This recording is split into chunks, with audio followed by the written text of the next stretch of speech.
Thanks for joining. Good morning. We'll get everything started in a few minutes.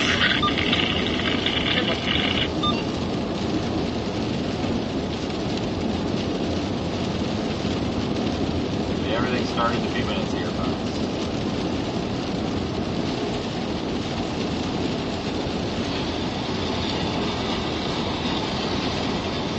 We'll get everything started in a few minutes.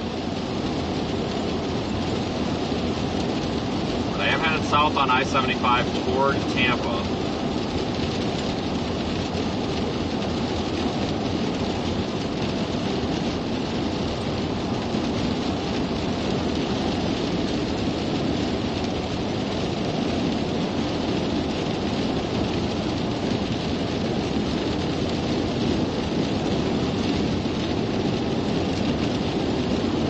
There are some storms that look like they could be waterspout producers at some point. You can see those supercell type structures west of the coast. There on Radar Omega. Those are what I'm watching. We've also got that 5% chance of a tornado, so we've got a slight risk for severe weather now from Bradenton all the way down to, what is that, Naples.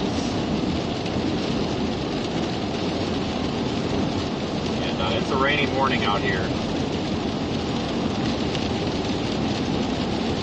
But traffic's moving. Not too bad. Just got to get there. Should be able to. Moving pretty quick here.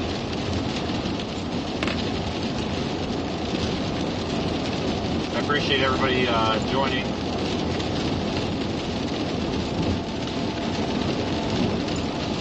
I don't know if we're going to get anything today or not. You know how these 5% days in Florida go. They're almost never something when we're here, but when we're not here, then there's always something.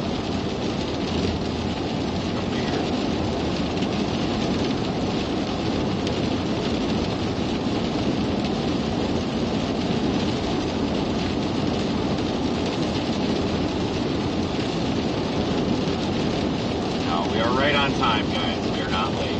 Right on time.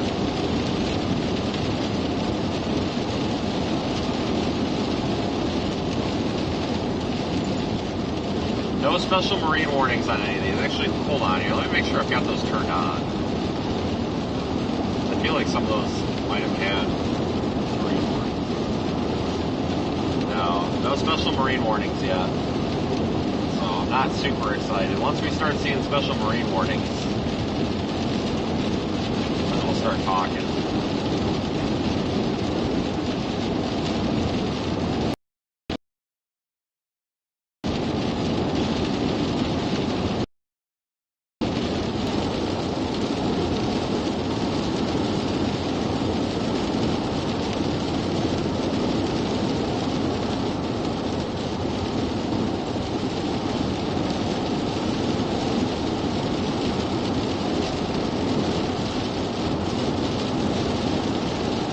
I think today will be a pretty quick stream. We'll probably be done by,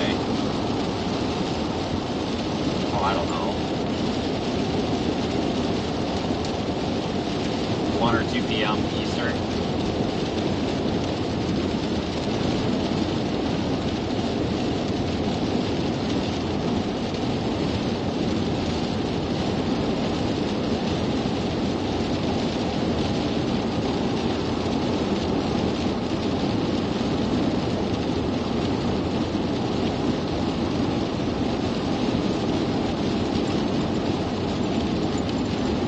Be a long drive to get in position for Sunday. Probably need to get to southern Louisiana by the looks of it. Or I'm sorry, not Sunday, Monday. So that'll be our next live stream, probably late Monday night or Tuesday.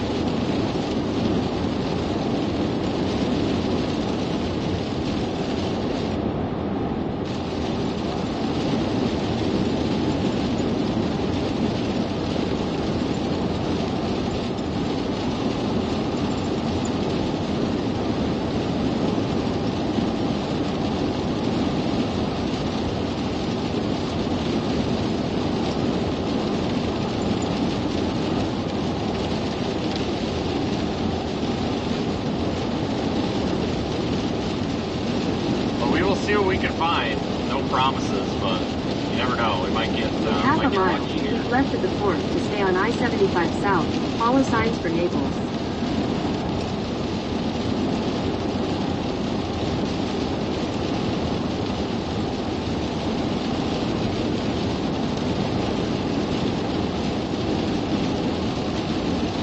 Keep left at the fork to stay on I-75 South.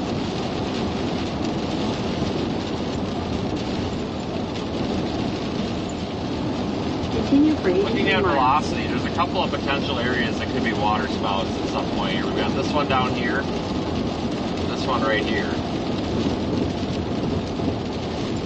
Watching those two areas extremely close.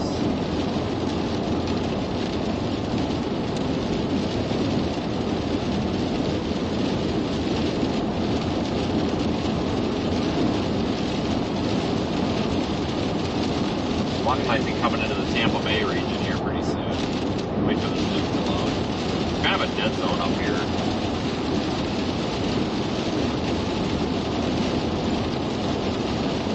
St. Petersburg area. God, I hope that we're not too far inland. That would suck. But like I said, if a special marine warning gets issued for one of those, I'll probably find a way to get to the coast really quickly.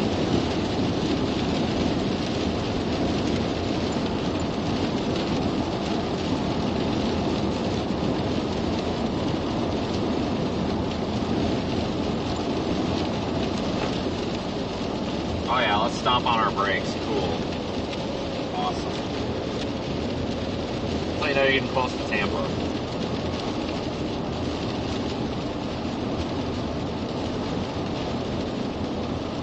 But if you are new here, consider subscribing and liking the video. You don't want to miss future chances for live streams.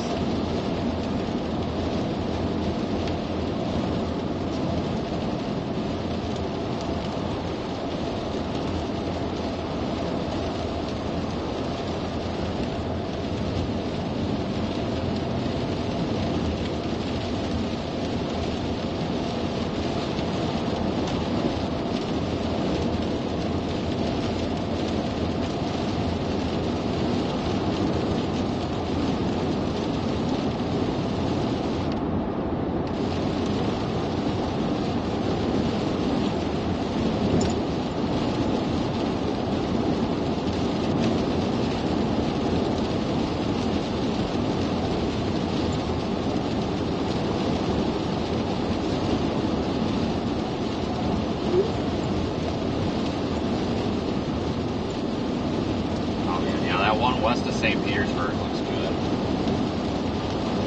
Shoot. Don't have a whole lot of options on that one.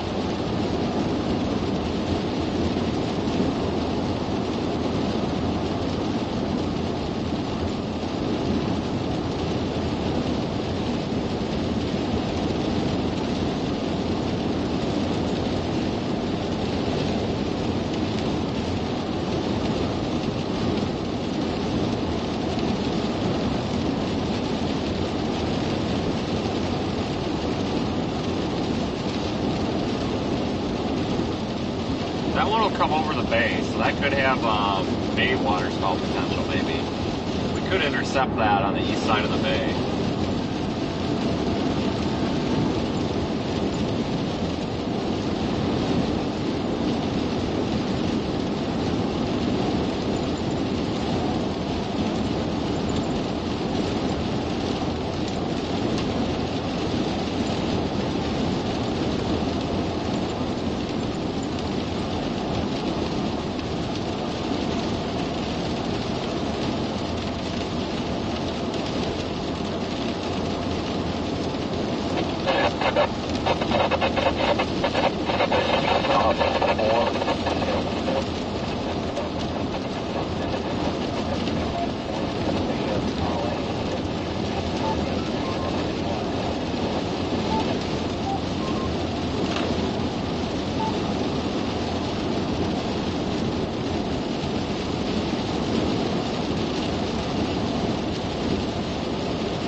there won't be a stream tomorrow, but Monday, Tuesday there should be.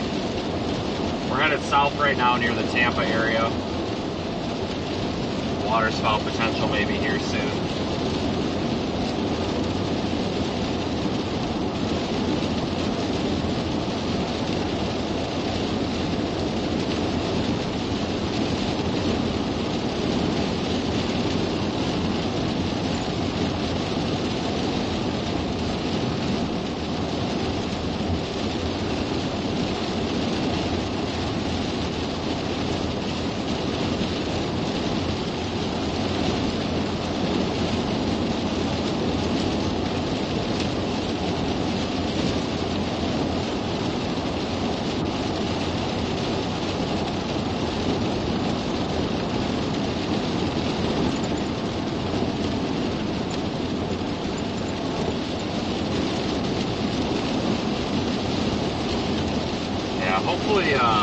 Hopefully we see something today of some sort of interest. Yesterday didn't even do anything, so we got to go to the beach, so that was cool. I am not going for a walk on the beach today in the rain, though. Sorry to tell you. Not happening. Look at this idiot. Like, a foot off my bumper. Shame on you.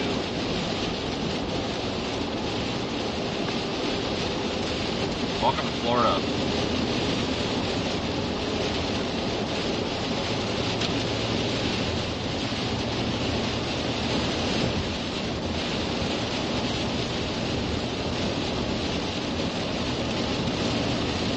Only go as fast as the car in front of you.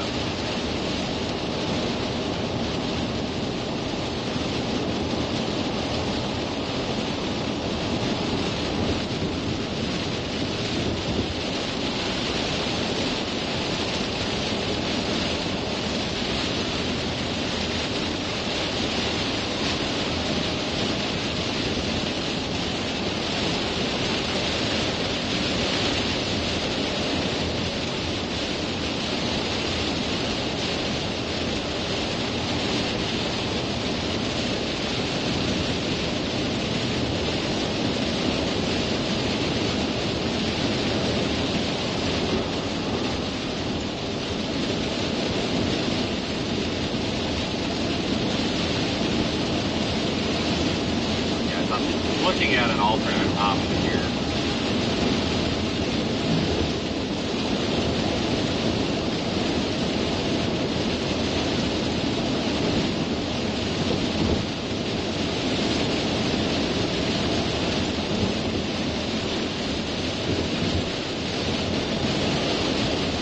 God dang, water on the road.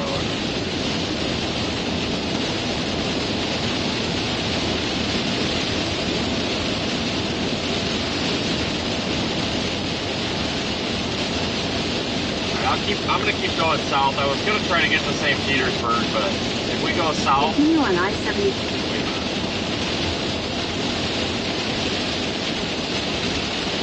Fudge, I don't know. I'll wait on a new radar scheme.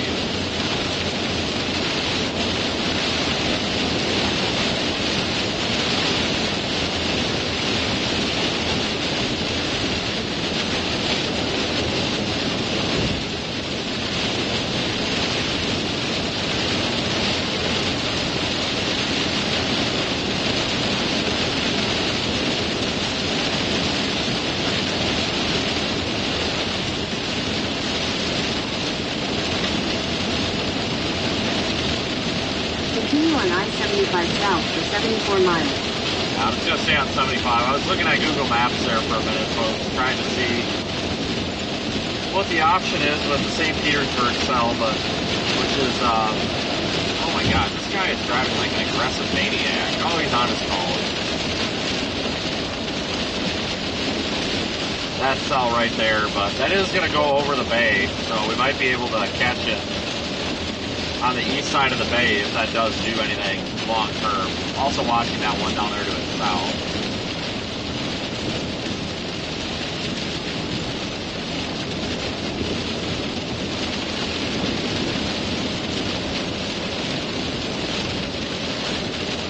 kind of a tricky situation here. I think that St. Petersburg one is probably going to get to land before it organizes any further, just based on what it's doing. No special marine warning on it.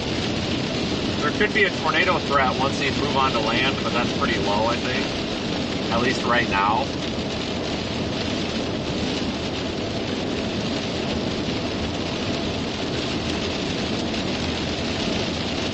So I think we'll let that one go for now. So I think by the time we get over there, it'll be a 20-minute detour.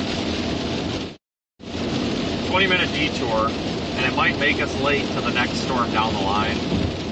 On top of that, when we, like I said, when we get there, that storm might be already through there or gone to crap once it hits land, maybe.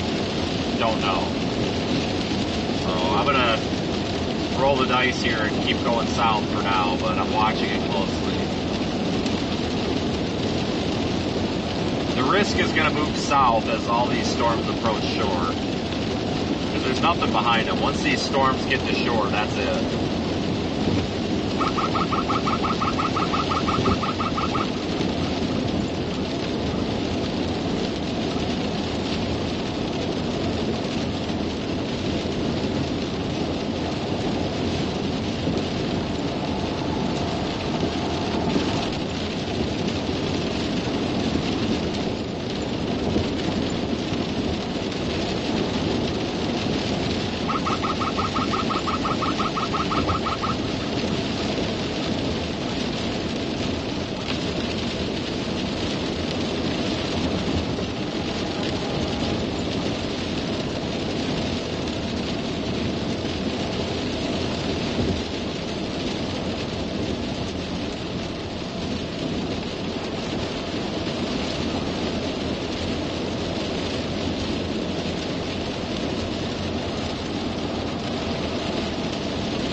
These Florida setups,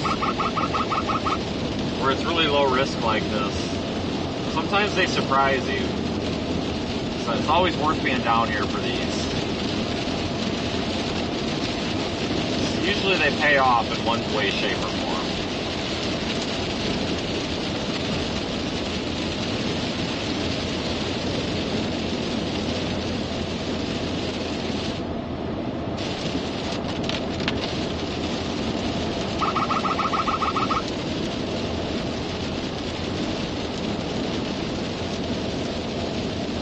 There's the radar velocity.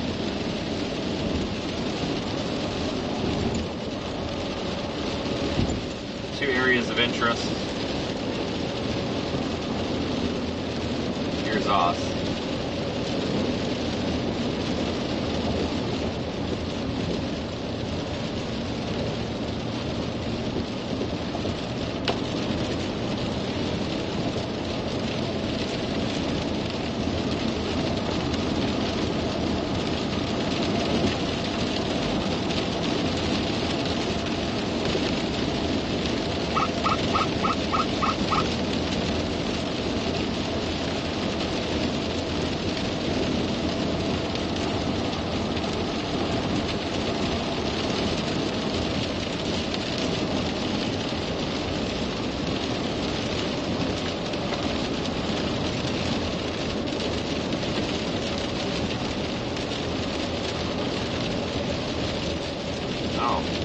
Semi-hydroplane, it looks like.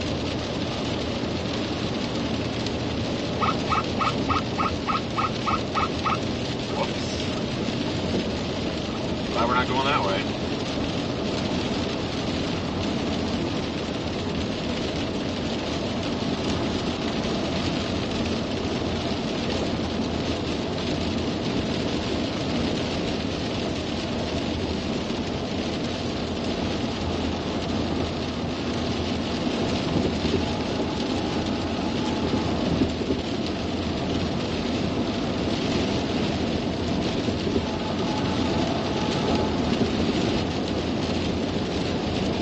Again, folks, I don't know what to expect here out of this, but sometimes you're pleasantly surprised out here.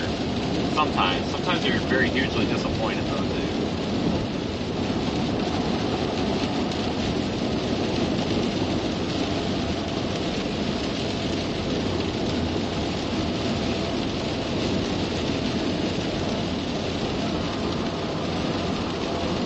Oh dang, hold on. Yeah.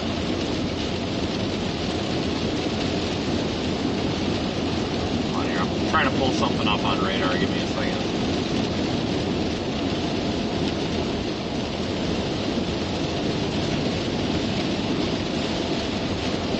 That's the storm west of St. Petersburg on the airport radar.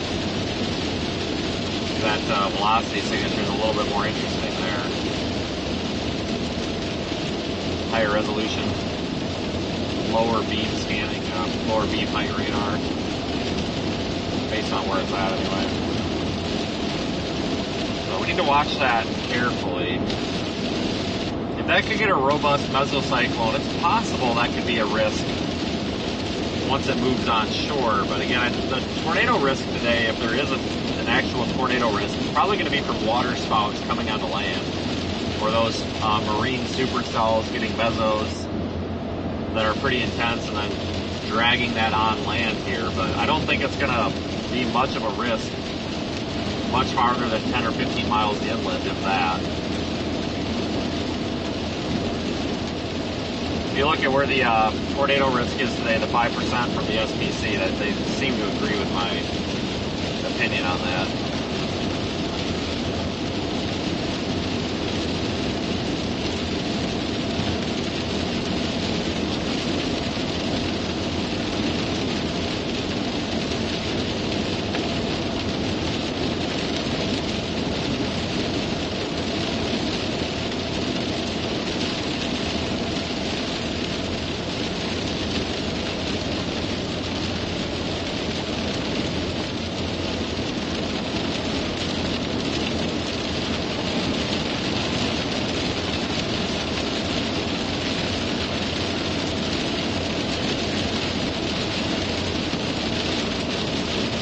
I-75, so we're near Tampa.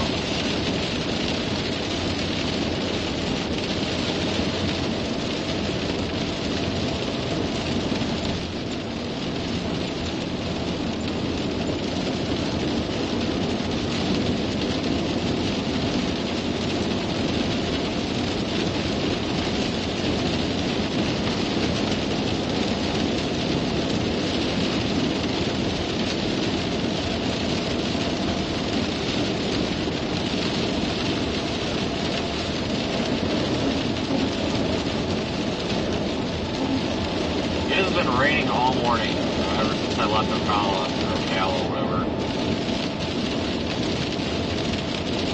But traffic so far hasn't been too bad. I was a little bit worried about that.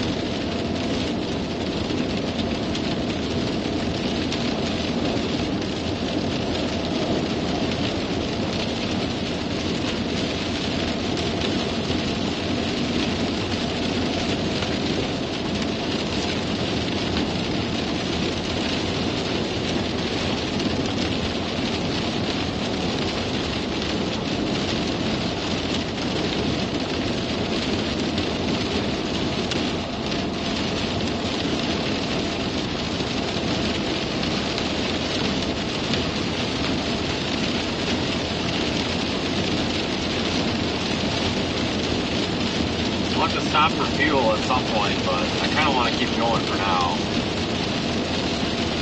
Just keep moving. Got to get a little bit more ground on these things. I'll feel better in about 20 minutes to a half an hour once we kind of get on the south side of Tampa Bay.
St. Petersburg storm doesn't look too bad though, guys. It really doesn't. One to the south of it, off of Sarasota, doesn't look bad either. Those are the two that have my attention right now.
Honestly surprised there haven't been more wrecks.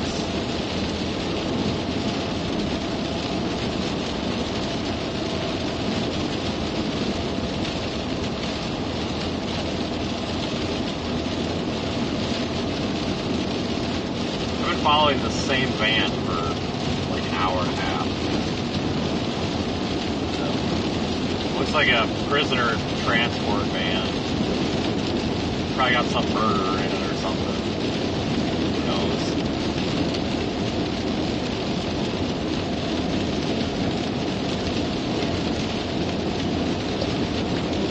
Man, this cell west of Sarasota looks to be pretty good. Yeah, that's the one I'm heading for. I was hoping St. Petersburg would get its act together, but I don't think it's going to organize in the next 10 miles.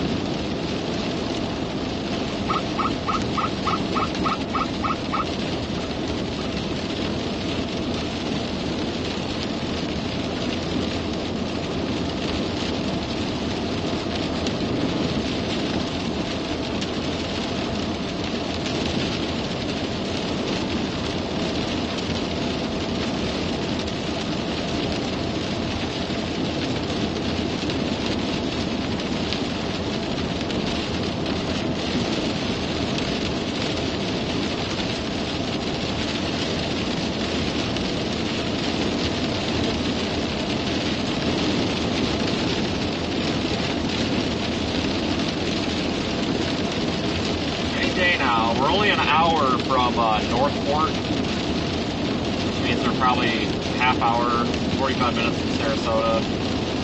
Maybe find a beach access, I don't know. We'll figure something out, but I'm not going for a 3-mile walk on the beach today. Not in this garbage. Not gonna happen.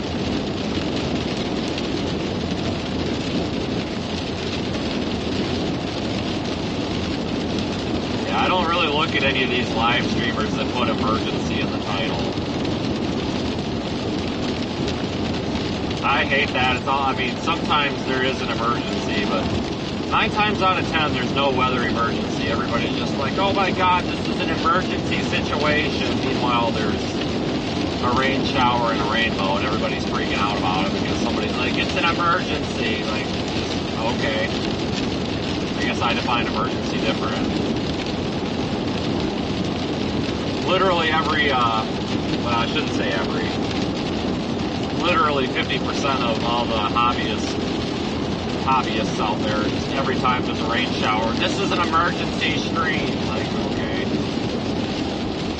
What's the emergency? Because people see that and they're like, oh, emergency, oh God, there must be a tornado going through town, and they open it up. Yeah, next Wednesday there might be a coating of snow. Like 9 times out of 10, it's somebody that like has 10 subscribers on YouTube, and like their shirt's on backwards and they don't have a clue what they're doing. It's just awful.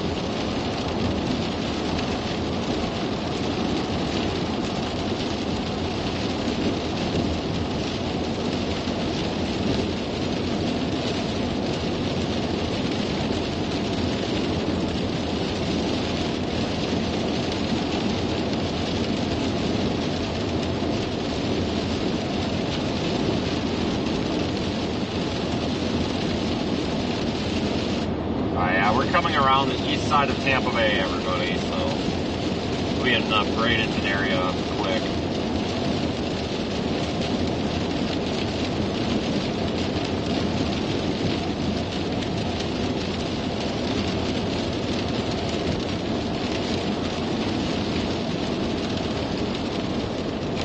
Damn cars up here, I tell you. We had a good thing going. We were going a nice, consistent speed there for like 15 miles, and somebody up here decided to screw that up. Darn it.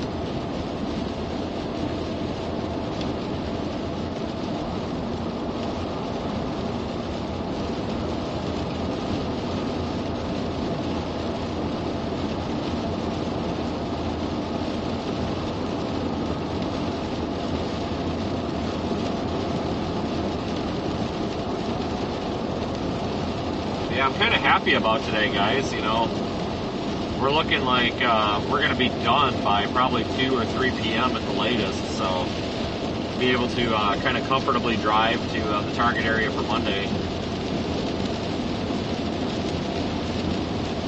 I'm glad I came down here, though. Always important to be on these Florida systems. You know, it was a marginal risk all the way up until this morning, and then they went slight and increased the tornado risk. So you got to be out here on these things. You got to keep showing up. I had a feeling that was going to happen, honestly. I was actually kind of surprised they didn't go slight risk on the first day one, but I understand why they didn't. I think it was a good call going slight risk on this, though.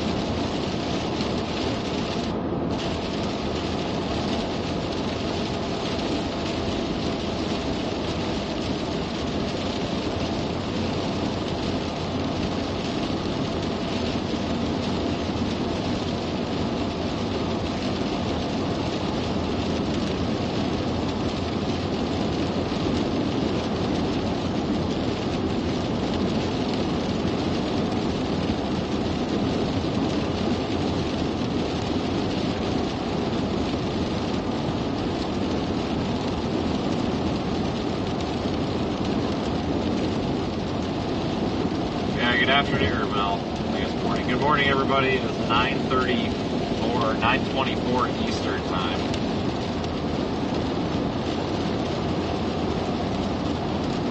Thanks for showing up today. Not really. I feel like I'm kind of just driving around at this point, but one of these will probably do something maybe at some time, maybe later, maybe. I might try to find some beach access down by Sarasota. There's a lot of places to access the beach. It's just kind of pick and choose. But again, I'm not going for a 3-mile walk on it today. Way too wet out. I would be happy if this rain would let up a little bit, though.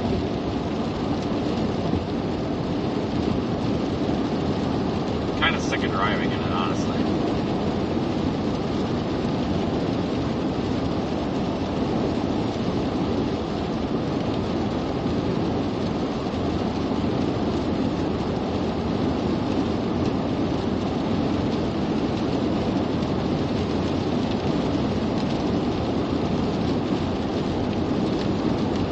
We are 25 miles from Bradenton, 139 miles from Naples.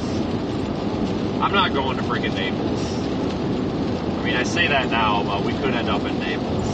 I really don't want to, though. I really don't. The goal today is not to drive to extreme southern Florida. As much as I would like to see the alligators and panthers, we're probably going to try to not do that, because that's going to be a hell of a drive for getting out of here tonight and tomorrow. If we have to, we have to. I would prefer not to.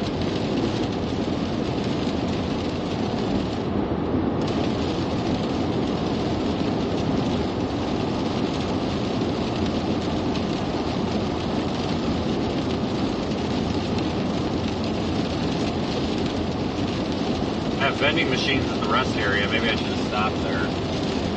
not had breakfast yet. Not have time for Waffle House.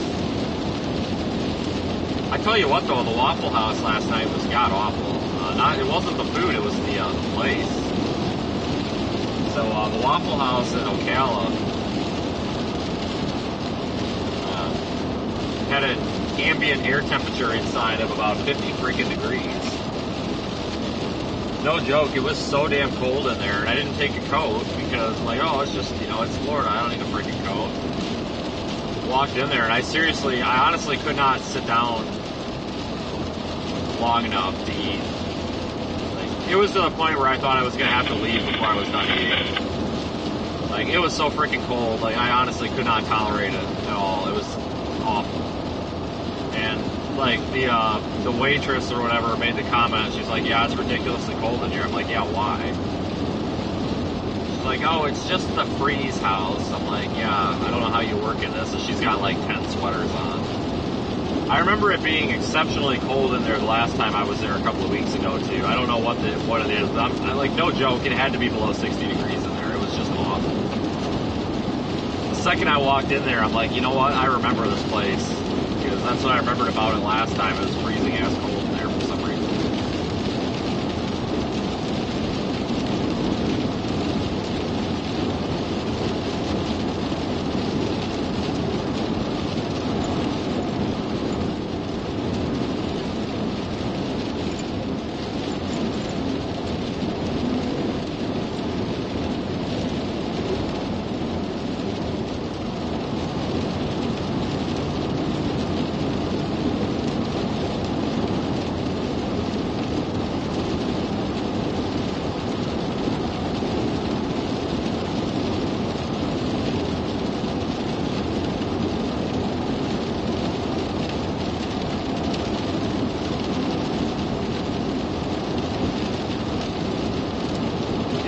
St. Petersburg cell kind of crapped out as it's coming up into the land, which we'll see if it reorganizes over the bay, but I doubt it.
I feel like today already has more activity than yesterday. We at least have like storms happening in the vicinity today. Yesterday we couldn't even get that.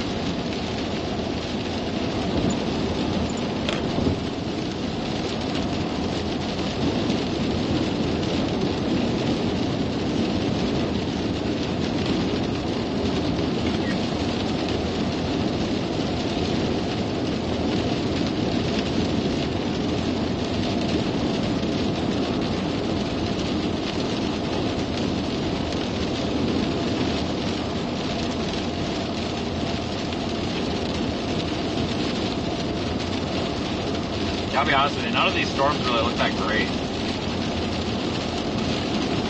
I mean, this one down here, west of Sarasota, is still kind of my target. Probably go sit somewhere down here on the beach.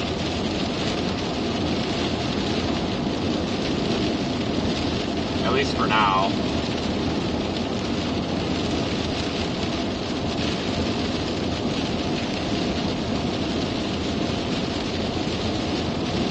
There is potential with them, though.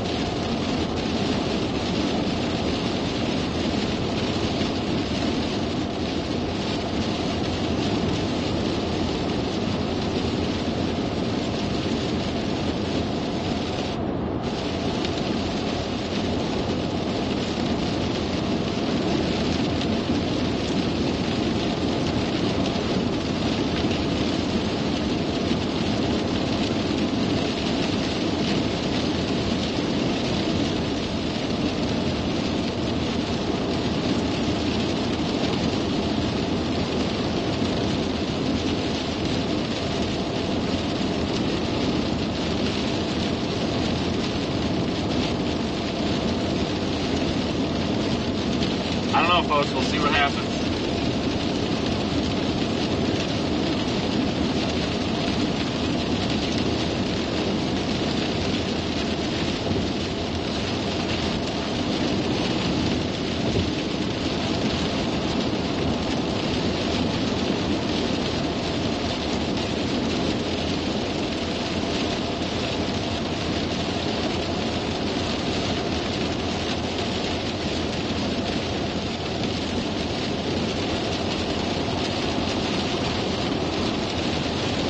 Probably be back in Florida here, it looks like on Tuesday. Northern Florida, southern Georgia, looks like it'll probably be a pretty active area.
Pretty easy. We just stay on 75 south for a while.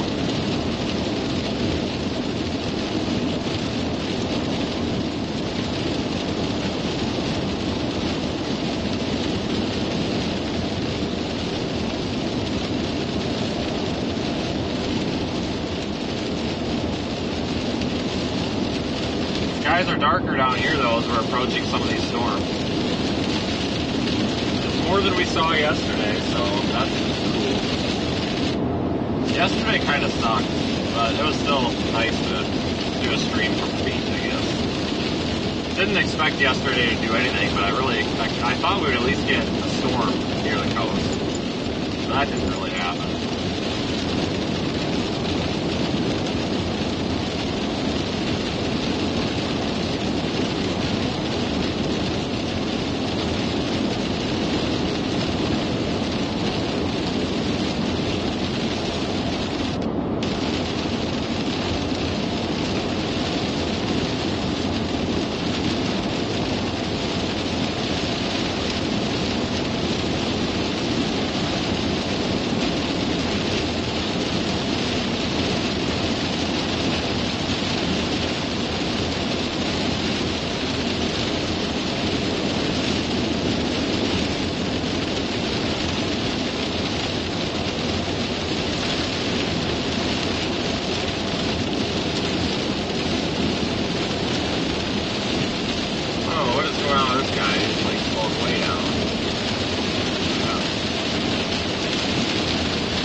Cause a wreck. There's so many people behind me that are about to rear end me. Like, god dang.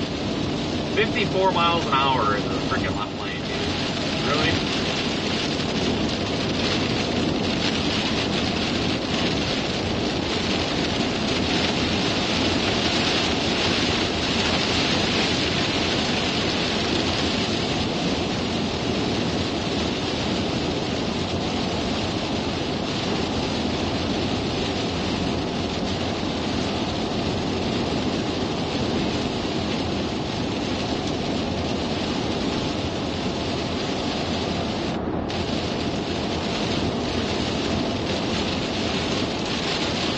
Target cell, moving towards Sarasota.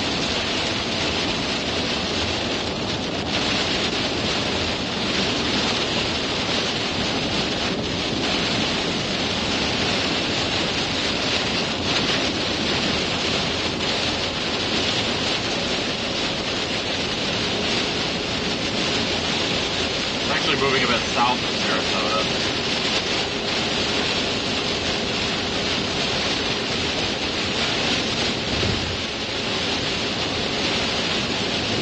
Oh, everybody's freaking out because of the construction here. Hold on. Might get interesting.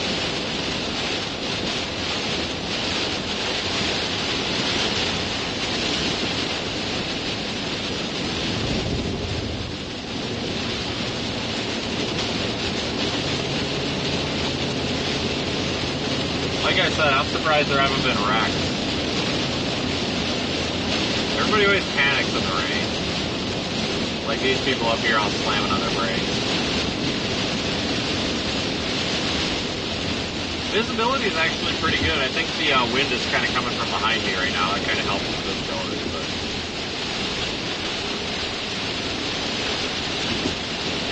it doesn't look very good on camera, but the driving conditions are fine. Really no hydroplaning out here or anything right now.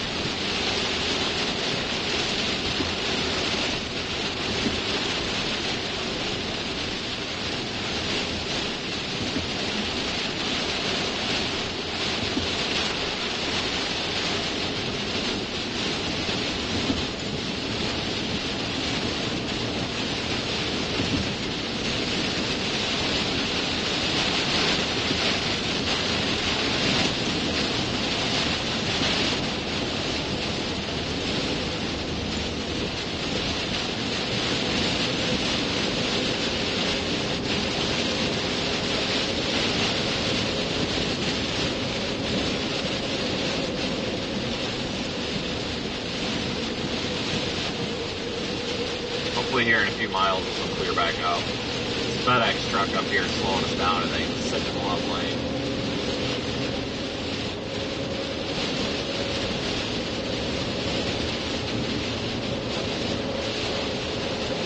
Yeah, that's all it is this FedEx truck up here. Not this one here, but the one way up there.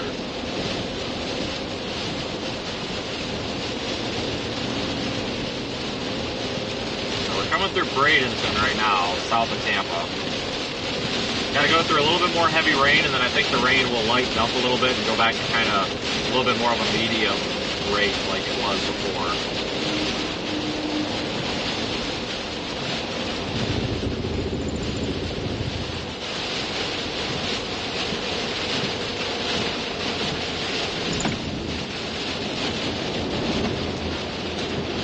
What the hell?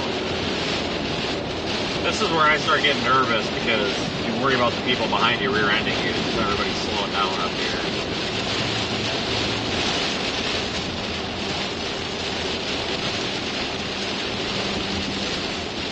You know what? Everybody's got their headlights on today. Look at that. It doesn't happen very often.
Water repellent on the windshield, though.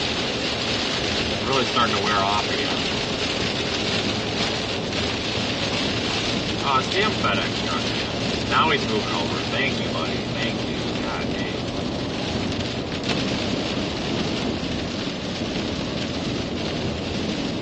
Well, at least he thinks he is. He's got his blinker on. There he goes. Thank you, buddy. God dang it, man.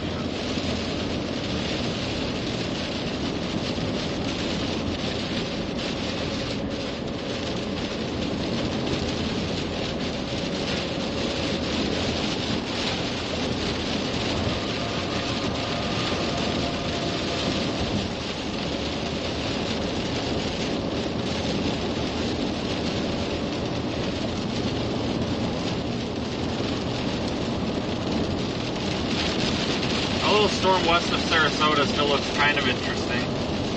Keeping a really close eye on it. A little bit disorganized, but it looks like that could change. Either way, there's not a whole lot of precipitation out ahead of it, so maybe we'll be able to see something once we get down there. Maybe a pretty cloud. Who knows? We'll find something. We'll try anyway.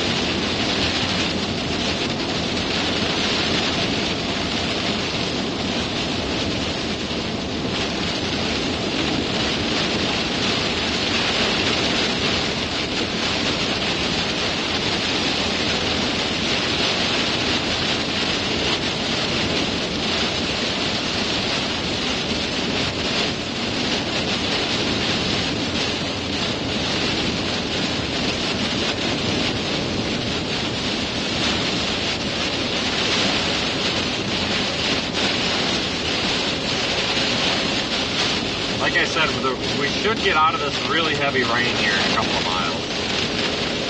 Still be raining, but not this heavy stuff.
Usually 75 is really, really slow going when it's dumping rain like this. I'm surprised we're moving at all, honestly.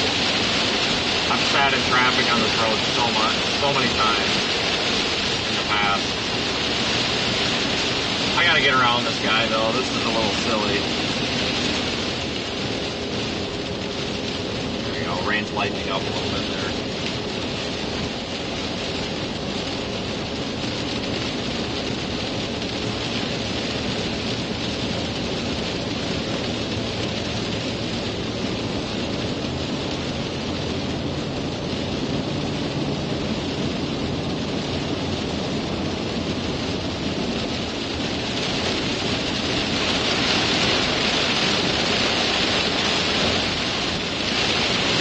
Stuff gets cleared up. It looks like going northbound.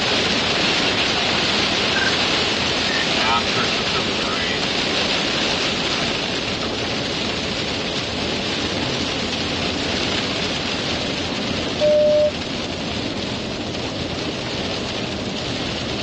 Oh, you know, there's just 2 accidents within like a couple miles. Somebody rear-ended somebody, and then a semi's jackknifed in the median. Like, what the heck? Yeah, I saw the semi. We were doing good, but now everybody in the left lane's doing like 20 under. Which I get it's raining, but it's like if you're going to do significantly under the speed limit, so there's a guy spun out there. Like if you're going to do significantly under the speed limit, like just move over into the other 2 lanes. Like the rest of us with tires that aren't full, just take the left lane. I mean, visibility's fine in that road. I'm not even hydroplaning. I mean, definitely do 60, 65 out here, no problem. I don't know why we're not doing it.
I've got a beach access. Continue to the on GPS. I-75 south for 9 miles.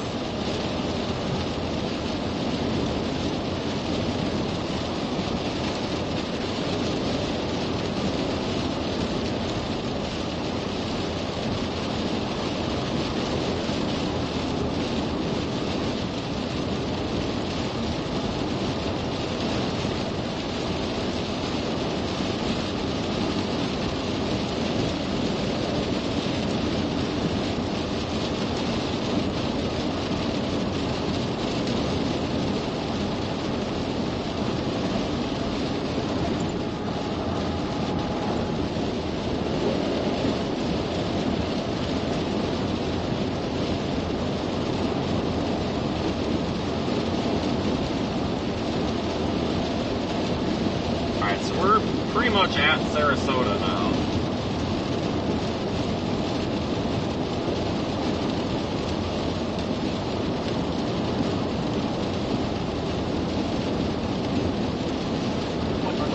Island Sound, coastal waters from nautical miles, Tampa Bay waters, waters from Bonita Beach to Englewood, Florida, about 20 to 60 nautical miles, waters from Englewood to Tarpon Springs, Florida, about 20 to 60 nautical miles, until 10:15 a.m.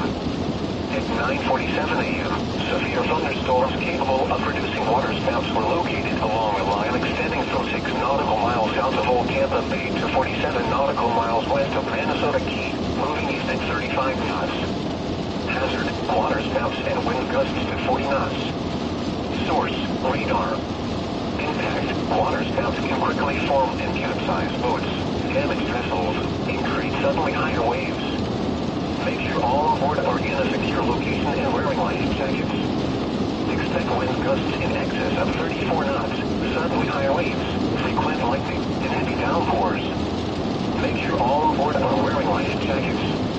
Locations impacted include Terracea Bay, Manatee Nearshore Reef, Englewood, Howard Franklin Bridge, Longboat Key, Venice Inlet, Cockroach Bay, MD1 Reef, M7 Reef, Santa Maria Island, M8 Reef, M17 Reef, Pascagoula Channel, Southwest Channel, M1 Reef, Tampa Bay, Hillsborough Bay, M6 Reef, M9 Reef, and Minnesota Key.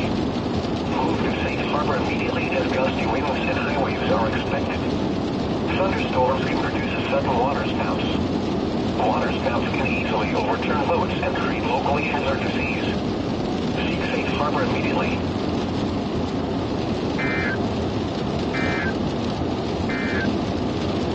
Your coastal waters forecast for the KHV32 listening area for the following marine location. Such a marine warning, man. Special marine warning for waterspouts for our storm, guys. Well, our storms, there's several of them.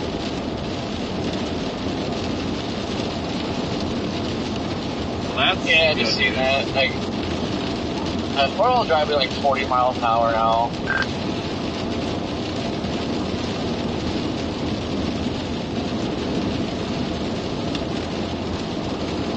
About 15 minutes from the beach. Should make it.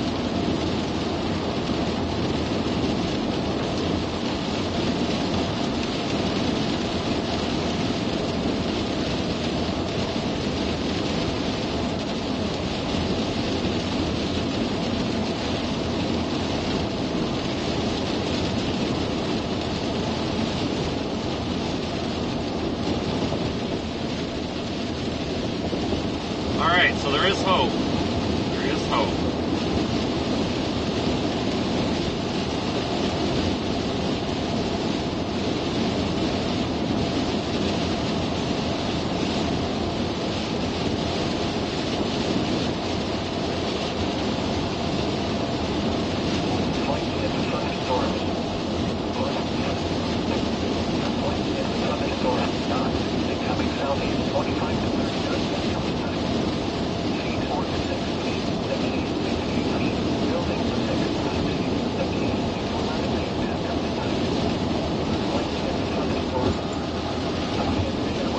I'm gonna go down there to White Beach or White Bay or whatever it is, that little key that's outside of Sarasota.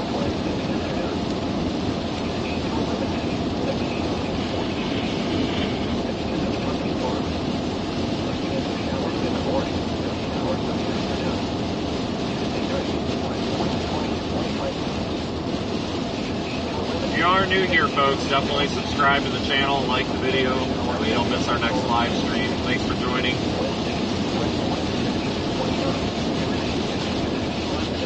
Of course, we're still streaming live with Radar Omega as well, as always.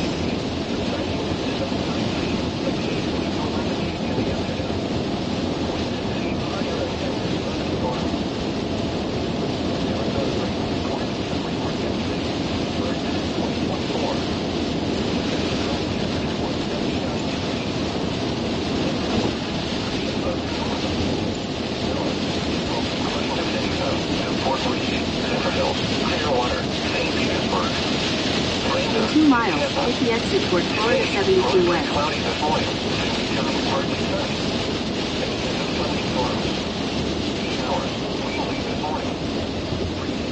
Special marine warning for waterspouts for our storms that are offshore.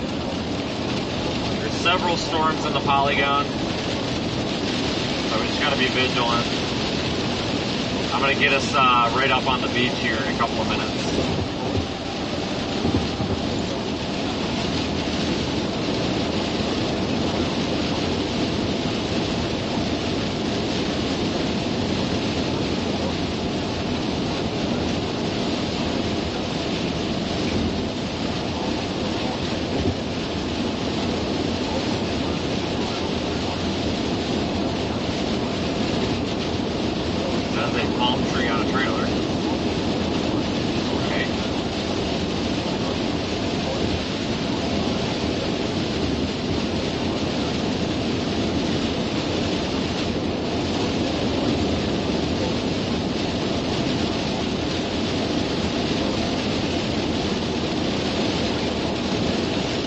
Half a mile, take the exit toward Florida 72 West.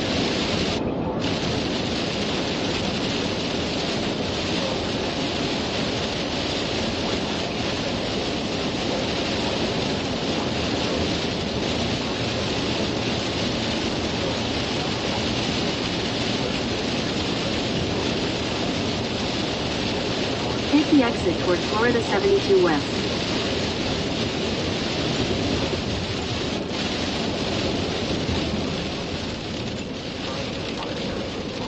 Half a mile, keep right at the fort. Follow signs for Florida 72 West. Gotta get through town here before traffic gets bad. Gotta keep moving.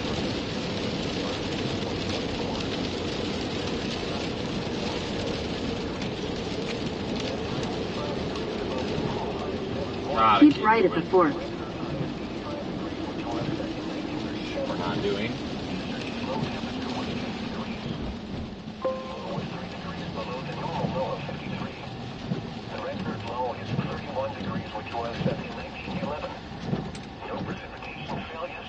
Okay, so again, folks, I'm watching this area here, which is just west of us, moving toward us. We've also got these little attempts here down the line. So, Weather Service says that this entire broken line segment could be possible waterspout producers at some point. So we're just going to go to the beach here and then start moving south down that road toward Venice. If needed.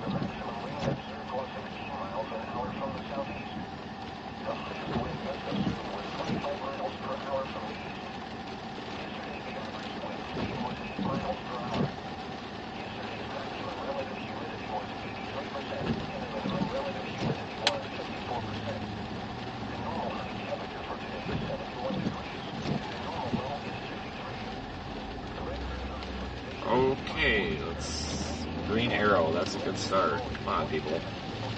Just a little bit worried about getting hung up here in town. For 6 miles. Gotta get through town here. We just gotta get through here. People need to get with the program here.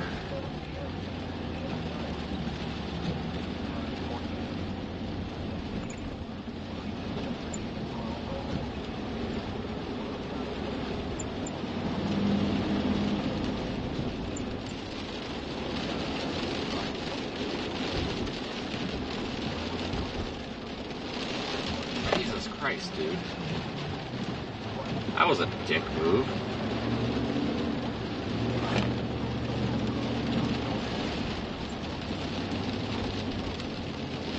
Waffle House.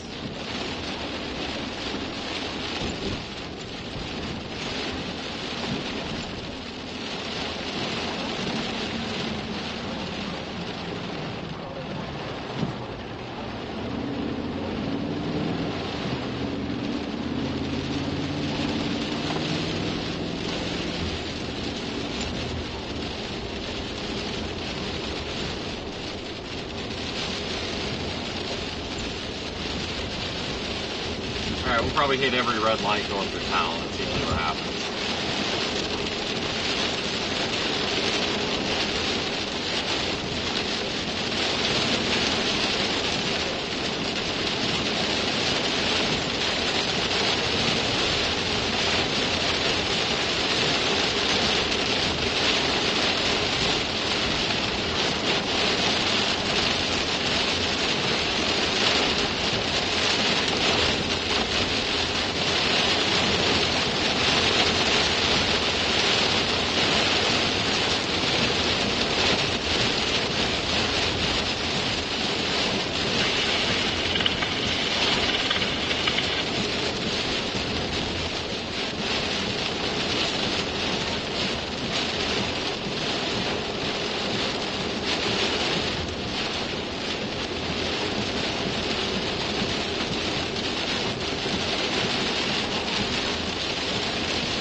Continue on Florida 72 West for 3 miles.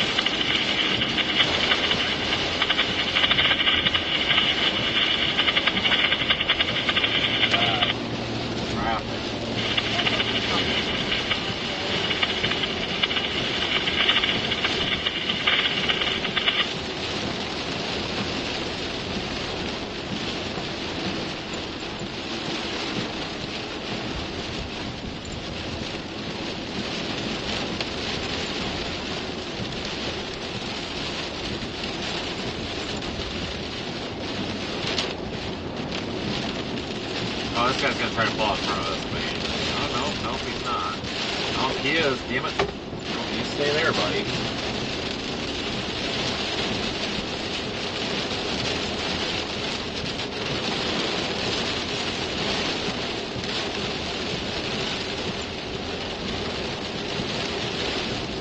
I wonder if we need to go north. I don't know, guys. We might need to go north. I might have screwed us here. Looks like that mezzo's tracking a bit north. Frick, man, I don't know. I don't know, guys. Problem is, to get up to like Longboat Key, it's a significant amount of driving time here. Damn. Wonder if we're too far south. Wonder if we could see it from Siesta Key.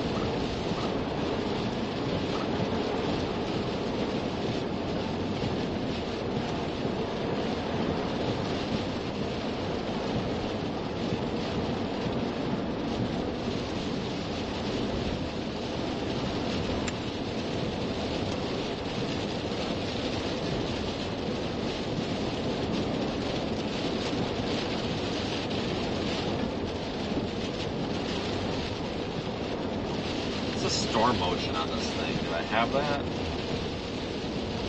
6 knots. 41. I'm going to average this out and say 41 knots. I'm going to draw a storm track. Hold on.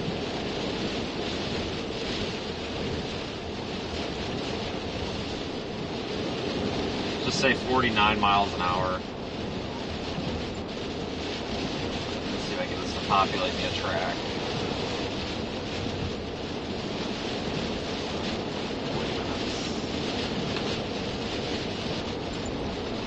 I'm going to try Siesta Key. We're going to try Siesta Key. I don't know. I might change that. I don't know. I could be making a mistake. I'm I'm gonna go out to Siesta Key and see if I can see anything from there. If not, if we can't, we're gonna have to go somehow get up to Longboat Key, which is gonna be tough. As far as I remember, there is no bridge between Siesta Key and Longboat Key, if I remember right. So we were just down here not a couple weeks ago. I know there's a bridge between Longboat Key and Bradenton Beach, though. I do know that.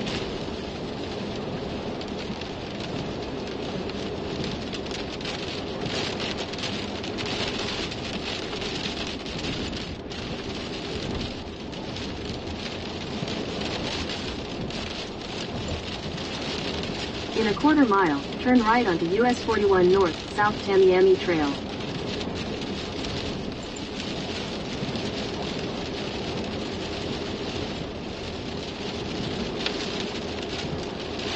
Son of a bitch.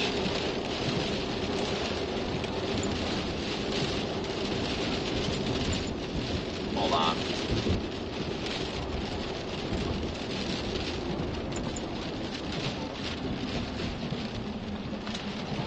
It's a yield sign.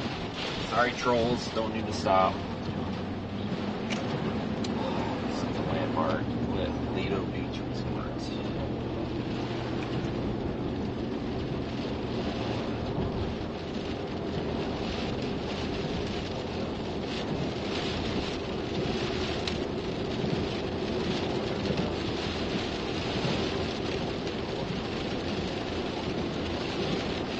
What is going on, Google Maps? Come on.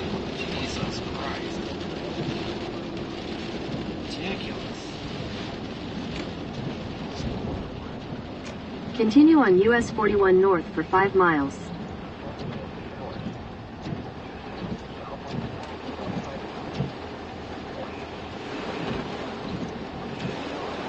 Yeah, I'm gonna go north. Take a look. Here's our area of interest. Here's me. I'm going to try to get somewhere right about here on this one of these beaches. It says we've got 20 minutes to Lido Beach Resort, whatever the hell that is. But it's right about here. Hopefully we'll get a view there. It's probably private access, but if there's a freaking water spout ongoing, they'll just make it happen. If that were to happen.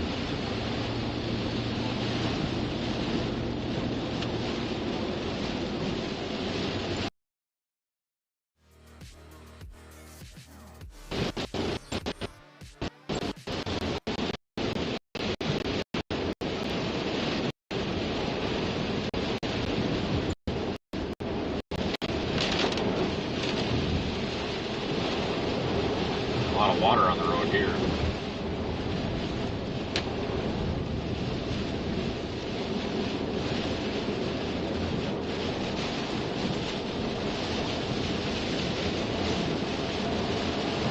Yeah, a bit of a dead zone through here. For some reason, some of the cell carriers don't work the best on this road, so the stream might cut in and out here for a few minutes.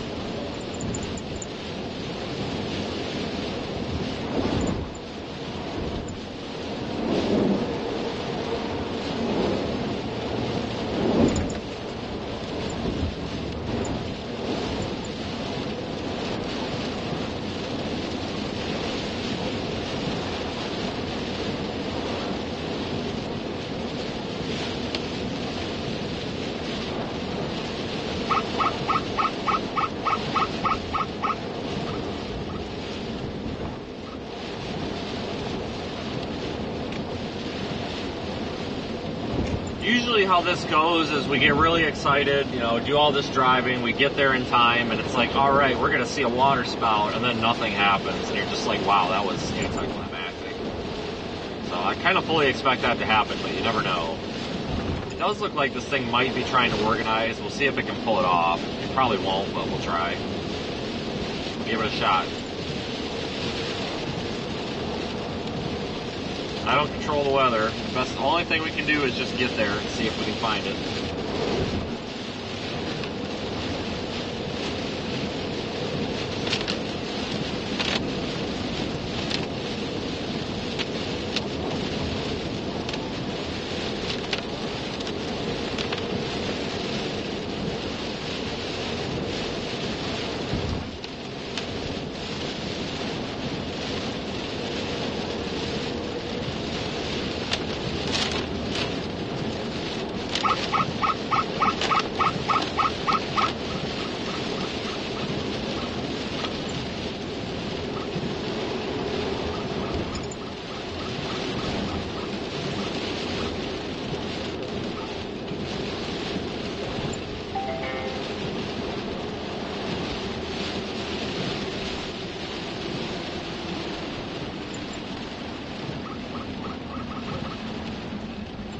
Oh, it's just like shit. I think it just died.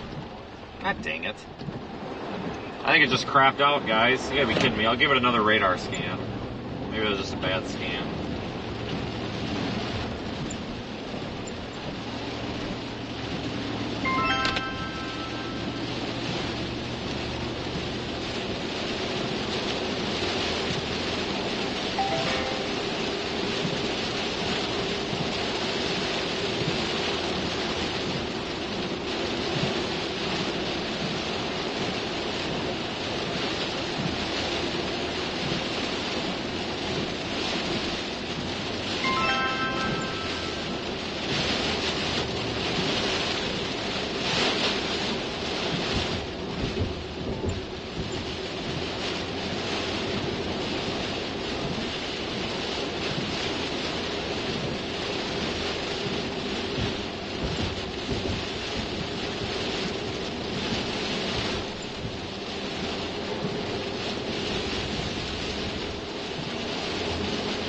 Yeah, if this one shits the bed, we can always go to something farther south, but I think this one just died.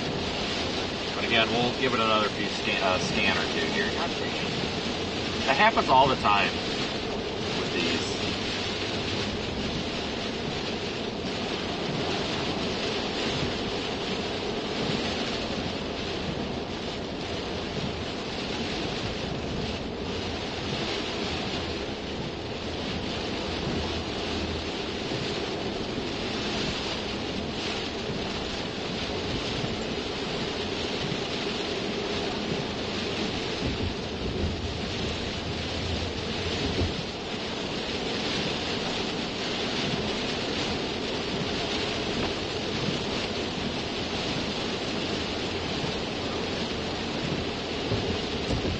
Special marine warning is in effect for 4 minutes.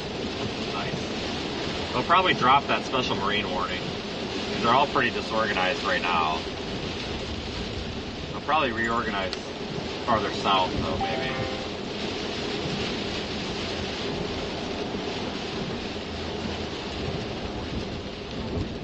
Waelti.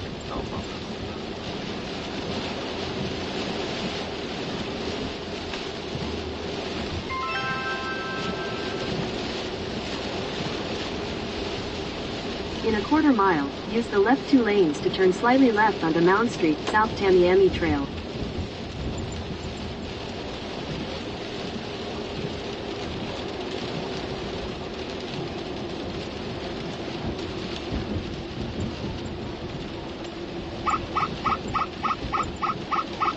Use the left 2 lanes to turn slightly left onto Mound Street, South Tamiami Trail. Well, if this light turns red, I'm going to have a stroke. Continue for 1 mile. Oh no, we made it. Yeah, it looks kind of trashy on velocity, but I can't tell if that last scan is contaminated. If that scan there is contaminated or not, it might be. Maybe no, it didn't crap. It's guys, I take that back. Something happened. I was looking at an old radar scan. The storm did not shit its pants. I apologize. It did not shit its pants. I think what happened is, on Radar Omega, if you long press the play button, you get the slider. I'm pretty sure that I stopped it right about there. I didn't realize. I just realized that I wasn't on the actual, most recent. So the storm did not shit the bed. I apologize for the false alarm. I think we're okay still. Oh, was I supposed to turn there? You piece of shit. No, I'm not. I'm good. Sorry, language warning. When we get close to rotating storms, there's usually an inherent risk of F-bombs and stuff. Especially when tornadoes cross the road about 100 yards in front of you, there's generally about 20 F-bombs. You can usually judge the EF rating of the tornado by how many expletives a trained storm chaser will utilize. Usually anything over at least 8 F-bombs is a strong tornado. Depends on the person, though. In a quarter mile, at the traffic circle, take the second exit onto Gulfstream Avenue. Why the fudge are you doing... 19 out of 25. This is Florida. Doesn't everybody go like 20 over the speed limit? Here we're doing the opposite. Okay, so we may have to get out of the car. Son of a bitch. We're getting onto the key, or whatever the hell this thing is. Second exit. Alright, I'm starting to get nervous. We're approaching a roundabout. Everybody always freaks out at roundabouts. I tend to panic too because I always miss my exit and then I just keep going around like an idiot. Exit the traffic circle onto Gulfstream Avenue. Continue for 2 miles. No better way to look stupid than just going around and around and around in a circle at a roundabout.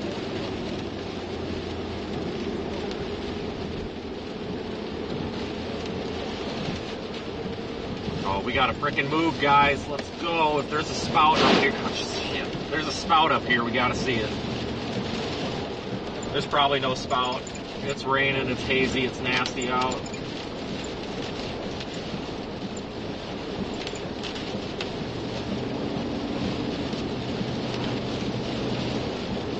Alright, I see nothing. God damn it.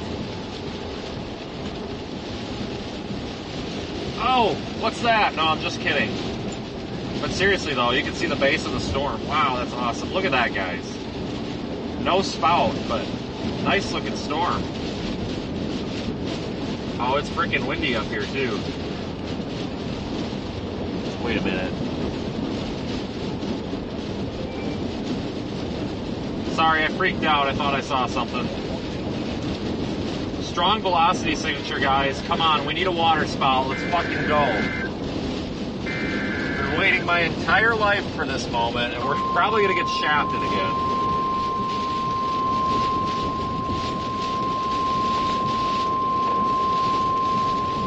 The National Weather Service in Ruskin has issued a special marine warning for Charlotte Harbor and Pine Island Sound. Coastal waters from Bonita Beach to Englewood, Florida, about 40 nautical miles. Coastal waters from Englewood to Tampa, Springs, Florida, about 40 nautical miles. Pacific waters. Waters from Bonita Beach to Englewood, Florida, about 20 to 60 nautical miles. Waters from Englewood to Tampa, Springs, Florida, about 20 to 60 nautical miles until 11 a.m. 10:14 a.m. Severe thunderstorms capable of producing waterspouts were located along a line extending from near Sarasota Bay to 49 nautical miles southwest of Don Pedro Island, moving northeast at 35 knots. Hazard: waterspouts and wind gusts to 40 knots. Source: radar. Impact: waterspouts can quickly form and capsize boats, damage vessels, and create suddenly higher waves. Make sure all on board go back to that beach access. And wearing life jackets. Expect wind gusts in excess of 34 knots, suddenly higher waves. Come on, traffic, let's go. And heavy downpours. Come on. Make sure all on board are wearing life jackets. Locations impacted include Manatee Nearshore Reef, Englewood, Longboat Key, Venice Inlet, M4 Reef, Siesta Key, M7 Reef, M8 Reef, M17 Reef, Big Sarasota Pass, M5 Reef, M1 Reef, MD4 Reef, Sarasota Bay Heart Reef, Longboat Pass, Gasparilla Island, MD3 Reef, M6 Reef, M9 Reef, and M15 Reef. Move to safe harbor immediately as gusty winds and high waves are expected. Thunderstorms can produce sudden waterspouts. Waterspouts can easily overturn boats and create locally hazardous seas. Seek safe harbor immediately.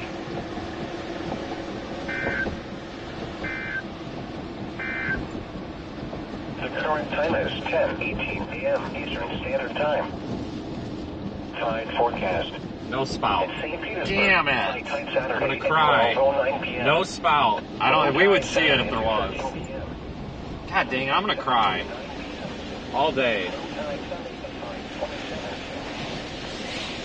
Yeah, we would see the spout if there was one.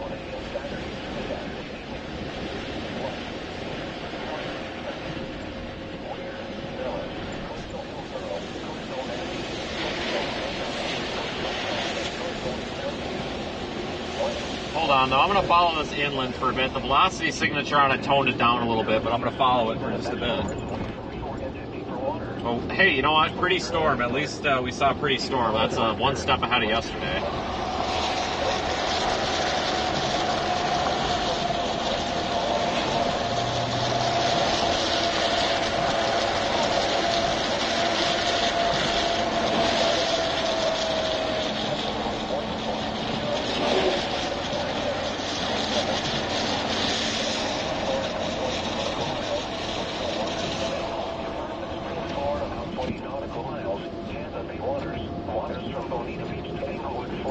20 to 60 nautical miles. Waters from Englewood to Tarpon Springs, Florida, about 20 to 60 nautical miles. I roll my window down. I'm trying to see better up in there. So that's a nice looking base.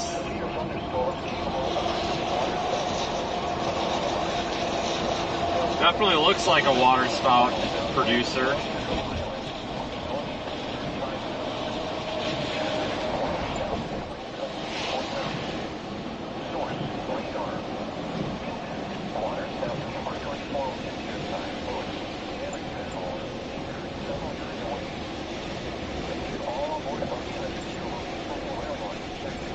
In a quarter mile, at the traffic circle, take the third exit onto Marina View Drive, North Tamiami Let's track Trail. north with this for a while. Make sure all aboard are wearing life jackets.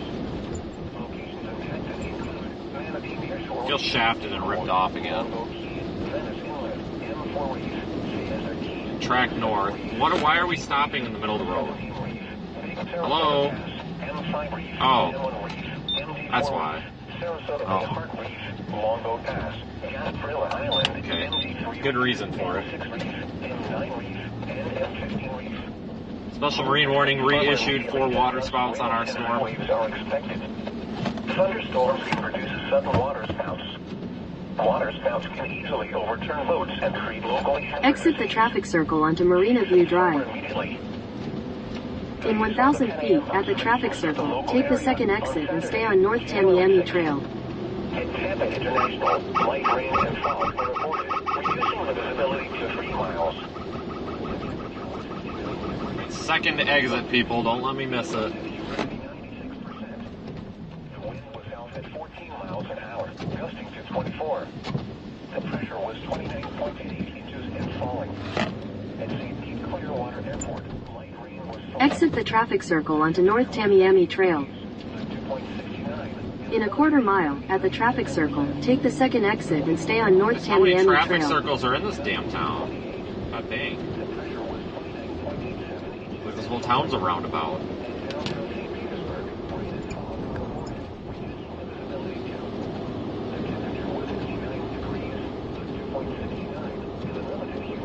One more attempt to get a look at it here on 41.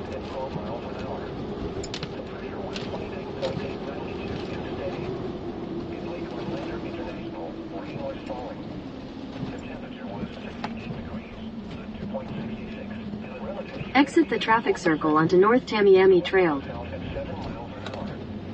In a quarter mile, at the traffic circle, take the second exit onto US 41 North, North Tamiami Tell you Trail. what, I'll take these traffic circles over stoplights, that's for sure. That's cool, dude. You just do your 25 and a 35. The rest of us will do 35. I have one more shot at this. I don't think it's going to produce. Don't think it's going to produce, but if it does, we're literally going to be like right there. Get right up inside this thing. Right Exit there. the traffic circle onto US 41 North. Continue for 11 miles.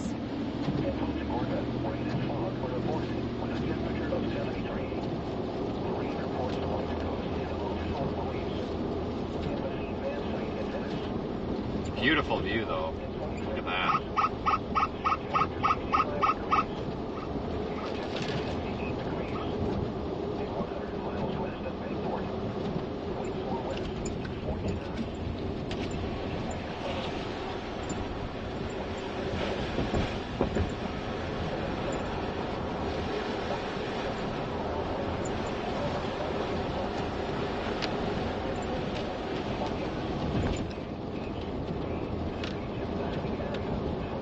I want to be looking pretty much right in front of us or just off to our left up here.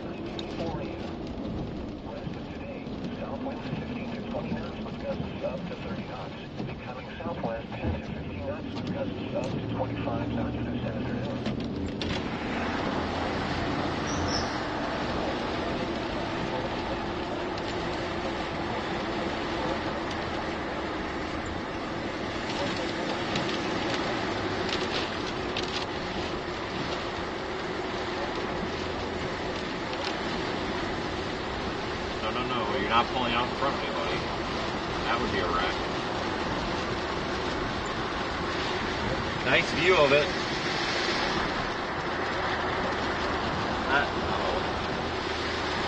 Is that a lowering?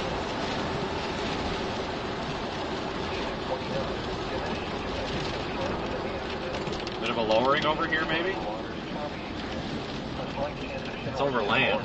Then a chance of showers with a slight chance of thunderstorms in the afternoon.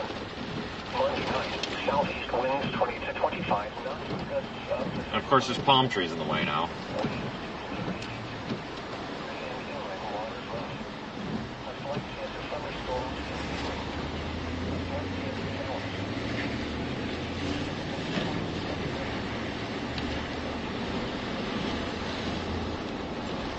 Keep the camera pointed over there for right now, because it's taller than me, so I can actually see over there better.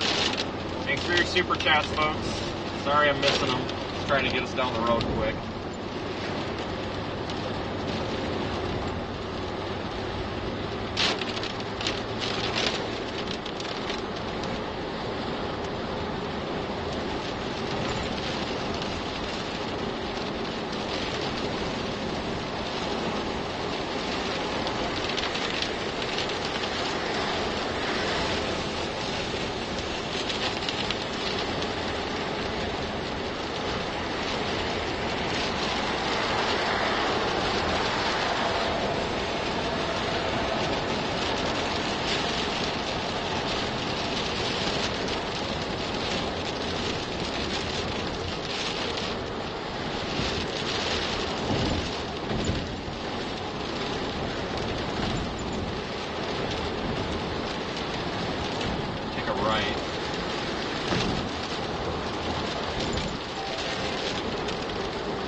Come on, traffic light.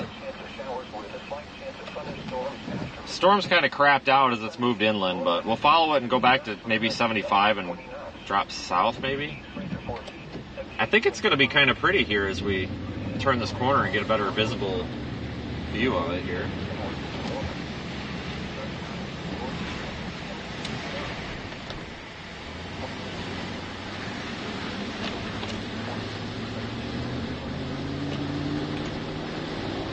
Head east on University Parkway toward DeSoto Place.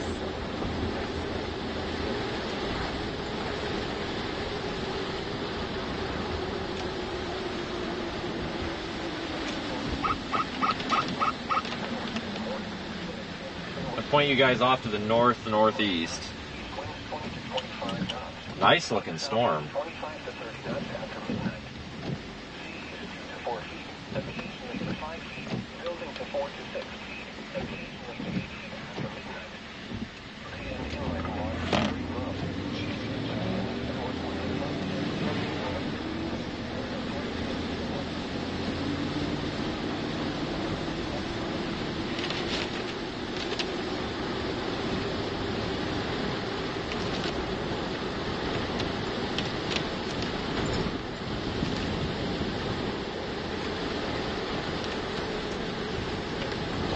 Continue on University Parkway for 1 mile. Oh, if we could just get past these dang red lights. Need more roundabouts, I'm telling you. That's the way to do it, those traffic circles.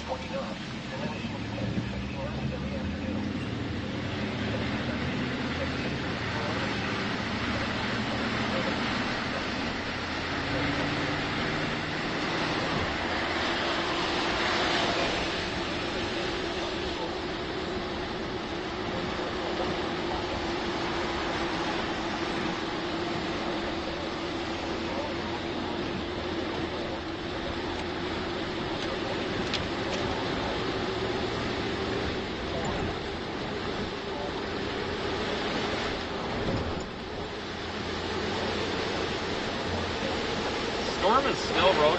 Whoa, you fucking idiot. I was trying to hit the horn, I hit the camera switch. This guy here next to me literally just started freaking moving over. Oh my god. I hit the horn and he's like looking at his phone, like he's texting, and then he just drops his phone. He takes his hands off the wheel. It's like, well, that ain't gonna help.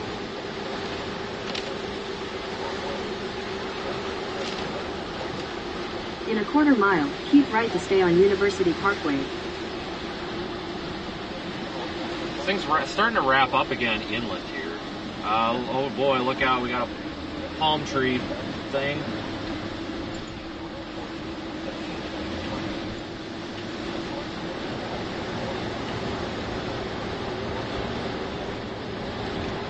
Keep right to stay on University Parkway. Look at that, folks. Continue for 8 miles. Looks great.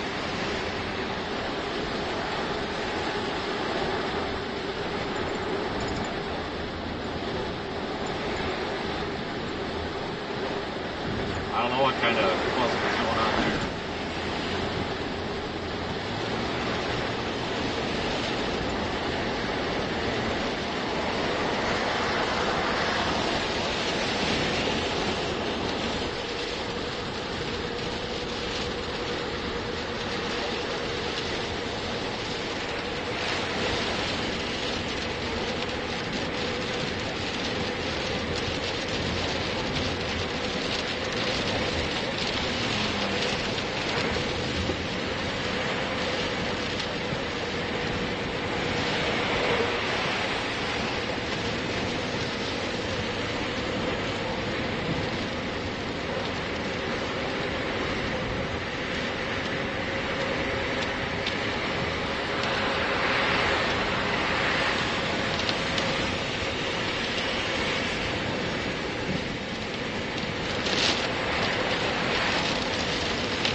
Keep this in view. It looks like over there on the right side of the frame, maybe that could be the lowering associated with this.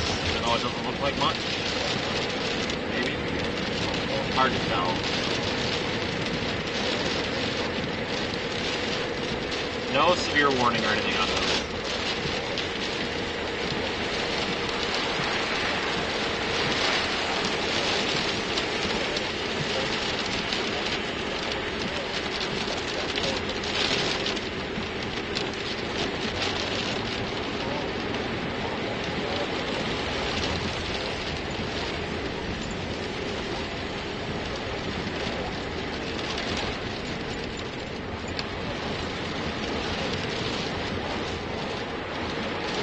Well, how are things going for you guys this morning? I'm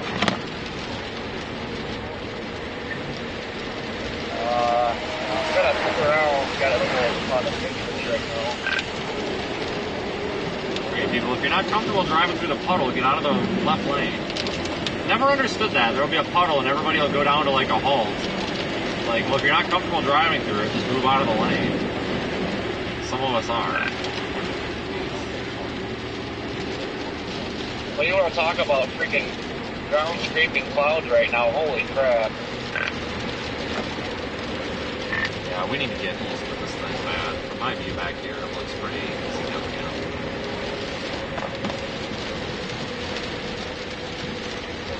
Where'd you guys end up this morning? I'm more worried about this than talking. We gotta focus on what we're doing here. By Sarasota right now, which is north of Sarasota.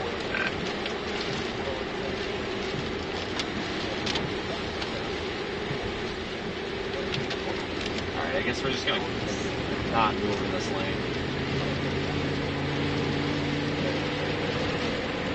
This thing is borderline wanting to strengthen. It's like it tries to strengthen, makes a really good shot at it, and then it craps out. It's done that like twice now, so I don't know if it's done doing that or what.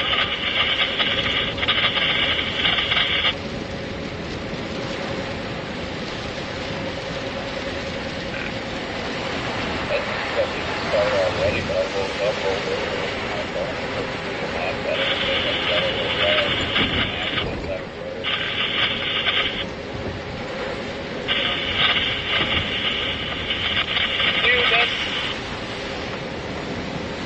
heavy rain down here. I mean, it's almost like a winter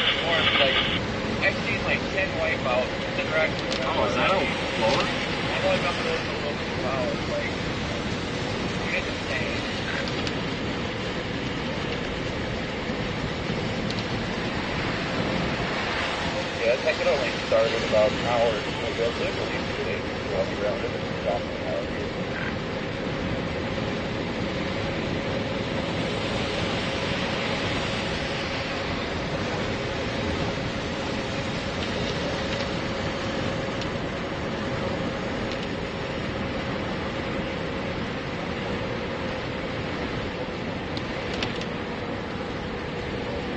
Focusing on the storm right now. I'll get back with all of you folks here in a minute in the chat. Really got to focus for right now.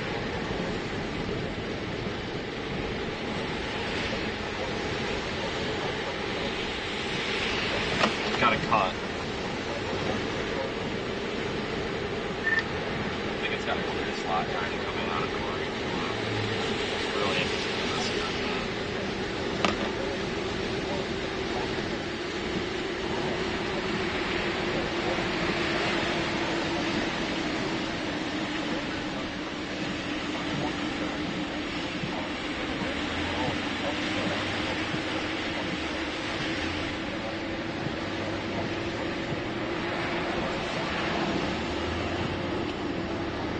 There's a lowering back in there. Clear slot forming with a lowering. You're looking off just to my northeast. Just a little bit, that's like off to my 11 o'clock. There's a substantial lowering back in there.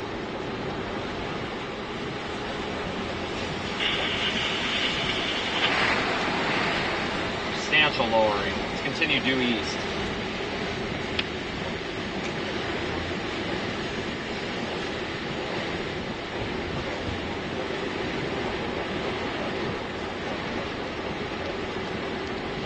Clear slot coming around. Things gonna strengthen. I don't know what freaking lane I'm supposed to be in.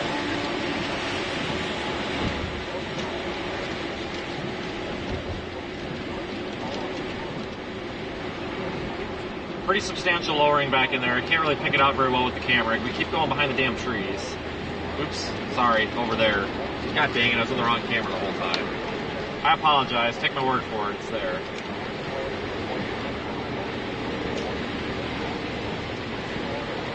Clear slots coming around too. That's the rear circulation, which isn't much.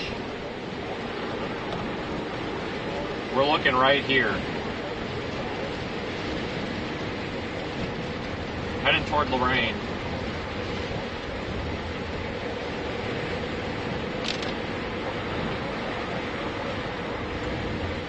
Don't have a good view back in there. Damn trees are hurting me.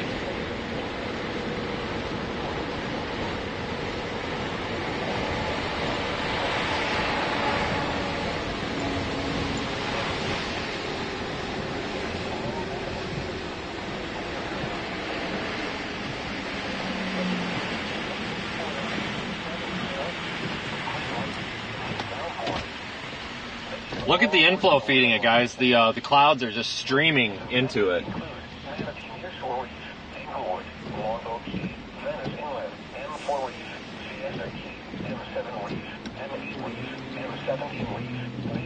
Significant convergence, guys.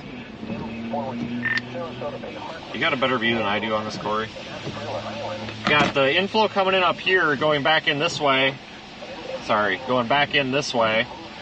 And then up here on the roof camera, we can see all that feeding up in there. We got like a convergence zone here going on, right where I would expect it. I don't think it's going to tornado, but I think we're going to end up possibly with a little bit more significant storm than we've had in the past few days. This doesn't look too bad. It might be kind of photogenic once we get out of town here if we ever get a green light.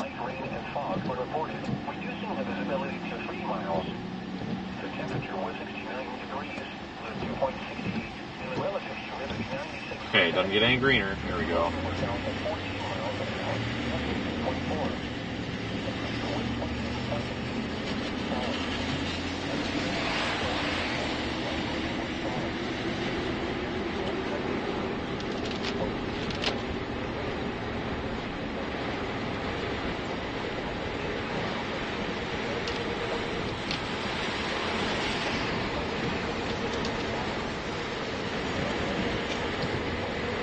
Yeah, I don't know if I want to stick with this one or get down south. God, decisions. I'm sticking with it. It looks pretty good from where I'm at.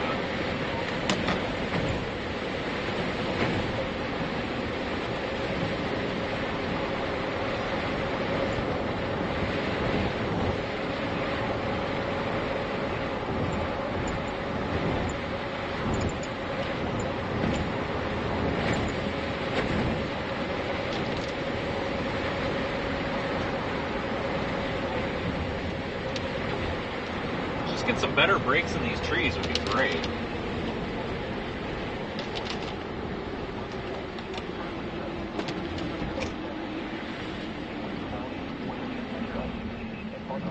Son of a bitch, you're in. At Montreal Air Force Base, rain and fog were reported with a temperature of 70. At Kissimmee, rain and fog were reported North with a circulation. temperature of 68. At Orlando, rain and fog were reported with a temperature of 68. Yeah, I need to wait for another radar scan. It looks like the circulation, there's two. There's this one that we're on right now, and there's one maybe 5 miles northeast up there, just northeast of Lorraine, that's looking a little bit interesting. I'm going to wait for another radar scan. Evan's sending me screenshots, guys, of a possible CC drop up in there. I was looking at that too, so now there's two people here that have noticed that. I don't know if it's a TDS for sure or not. I'm not calling this a tornado up there to our northeast, but give me another radar scan, guys, and I might have a different opinion on that.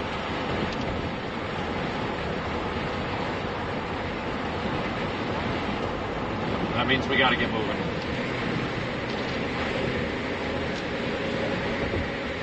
In a quarter mile, use the left 2 lanes to turn left onto Lorraine Road.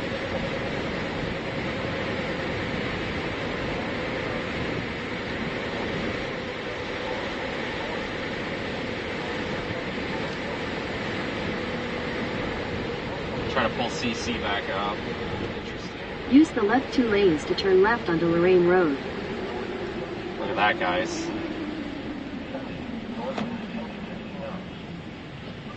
Let's see if I can get a loop on this. It's going to take a minute to populate. I don't know if this is, I don't know if that's a, come on guys, it's fucking green. I just can't get a loop to load. It's just we're in too bad of a data hole. Continue on Lorraine Road for 3 miles.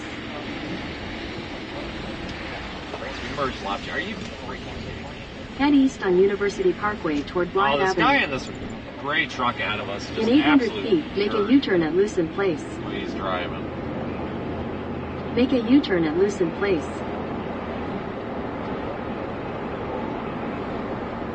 In 1,000 feet, turn right onto Lorraine Road. Head east on University Parkway. In a quarter mile, make a U-turn.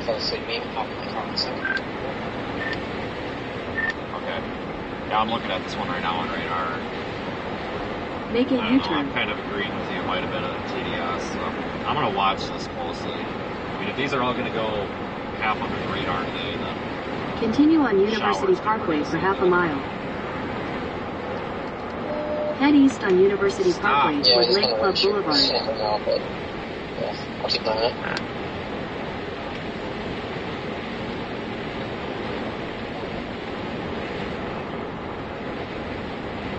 Google's just driving me nuts.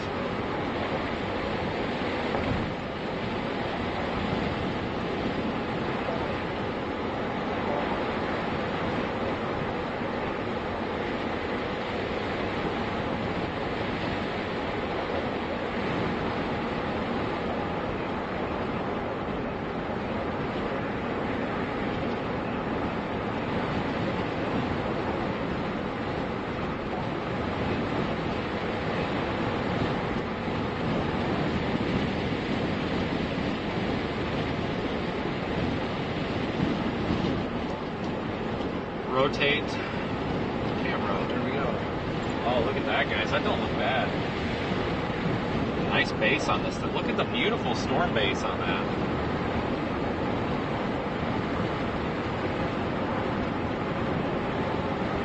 Good.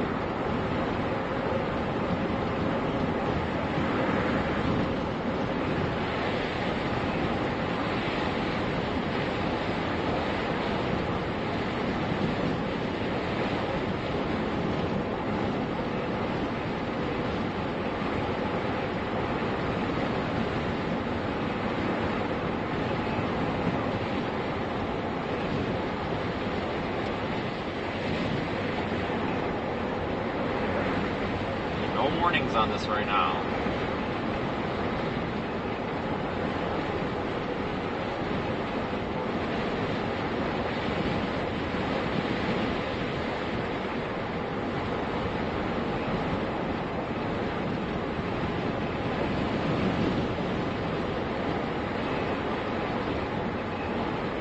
Road ends. What? Oh, yeah, that's right. You gotta turn left. Okay, never mind. This is expected. Say there's definitely a road here on the map.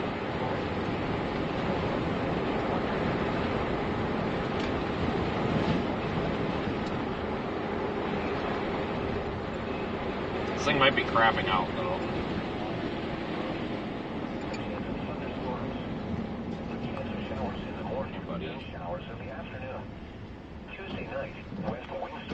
Look at that bird. Seas 6 to 9 feet, occasionally to 11 feet. Inland waters rough. A chance of showers and thunderstorms in the evening.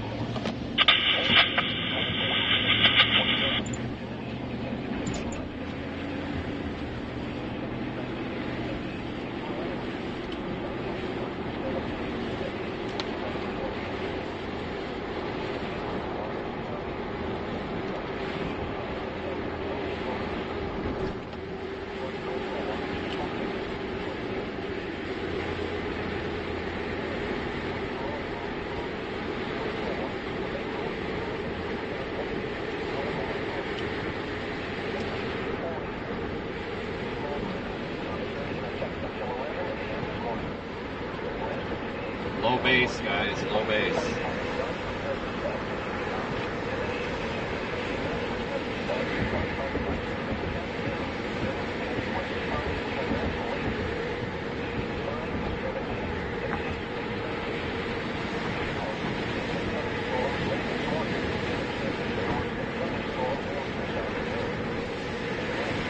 Oh, guys, it looks pretty good.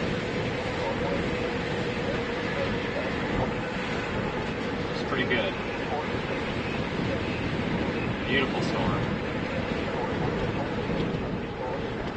Coming up to Highway 70 east of Lorraine.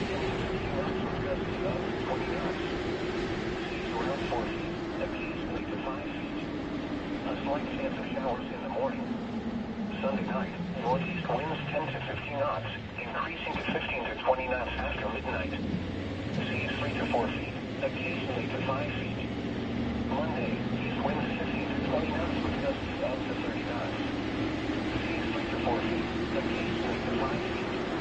A chance of showers with a slight chance of thunderstorms. Monday night, east winds 20 to 25 knots. Coming southeast 25 to 30 knots after midnight. Seas 4 to 7 feet, occasionally. Building to 6 to 7 feet, occasionally to 11 feet after midnight. A slight chance of thunderstorms.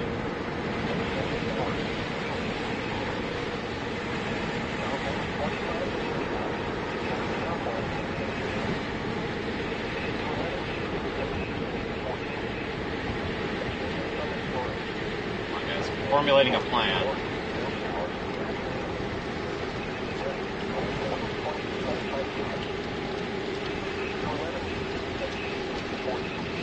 In a quarter mile, turn left onto Florida 70 West.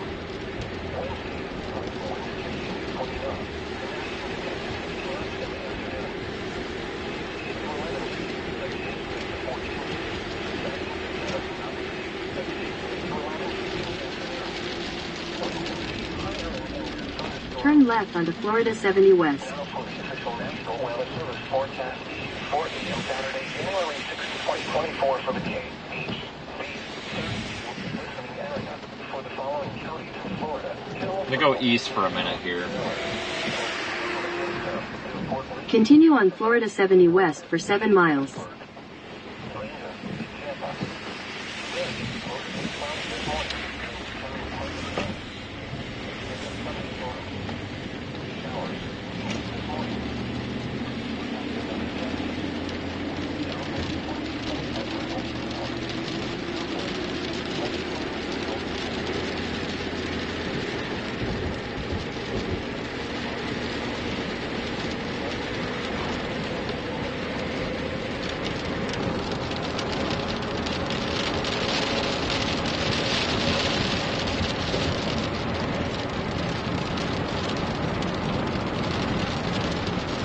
half a mile, turn right onto Lindrick Lane.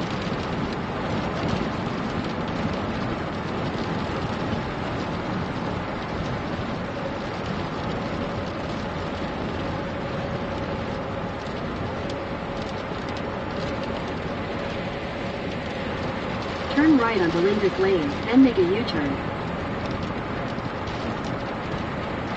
Just gotta ignore her for a minute. Make a U-turn, then turn left onto Florida 70 West.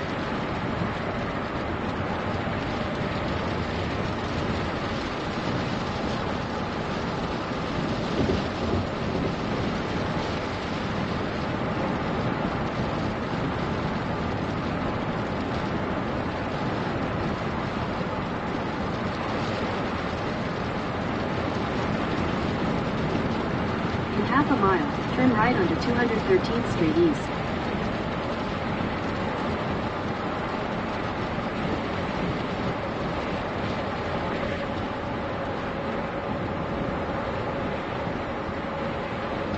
We'll see how this looks visually here in a minute. If it looks kind of crappy, I might dump it. Turn right onto 213th Street East, then sharp left to stay on 213th Street East.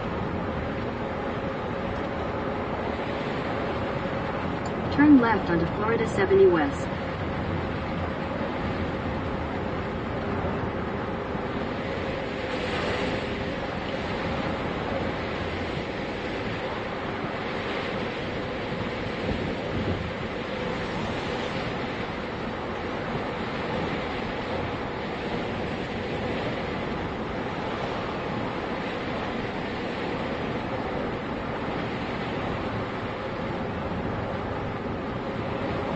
Get a visual on this before I dump it.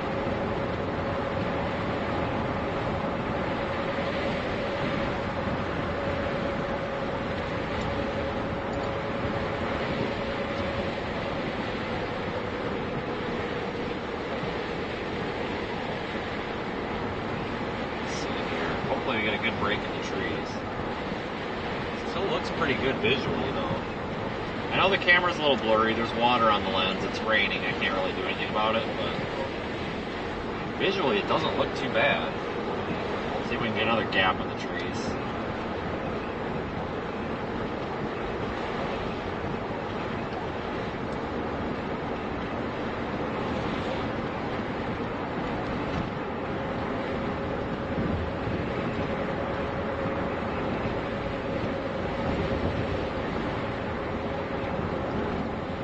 Guys pointed that way for now.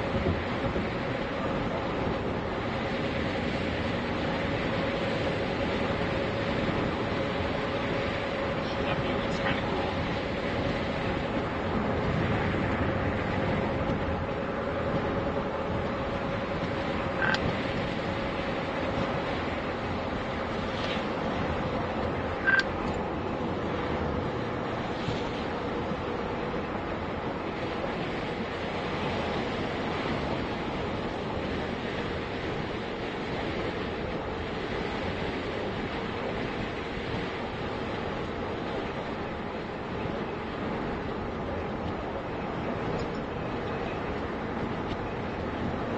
The latest radar scan doesn't show this being too exciting. I'll go to this. There's a north road in about a mile. We'll stop there, see if we can pull off the road and get a visual and make a decision.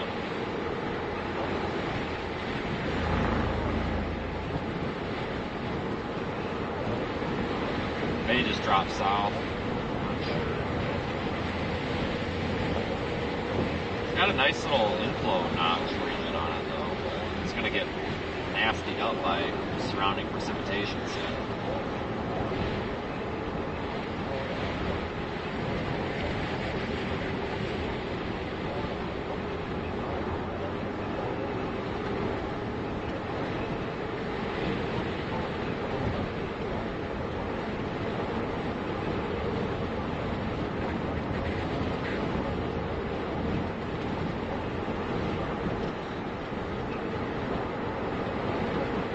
Past my north road? No.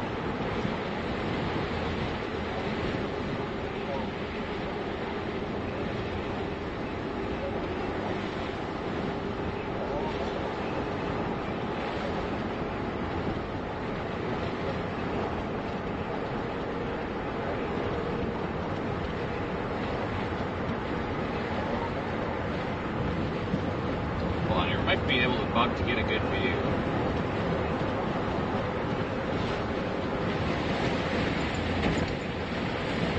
That ain't bad, guys. In a quarter mile, turn right onto Oh my Verna Road. God.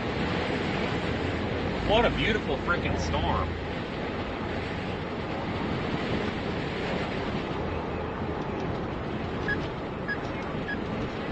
Big wall cloud in there. Evan, did you go out or are you still at your house? Turn right onto Verna Road. I'm still at my house. It looked further east. So, I mean, I could get my car. Continue Okay, I just on didn't know Verna if you were Road out. for 4 I figured miles. if you were out, you were probably close, but yeah, hell of a wall cloud. Head east I'm on gonna try to Florida turn back 70 around. East. Like up north Continue or on Florida 70 East for 3 miles. It's this Lorraine one, which looks like crap on radar, but it looks really nice visually. Come on, cars, let's go.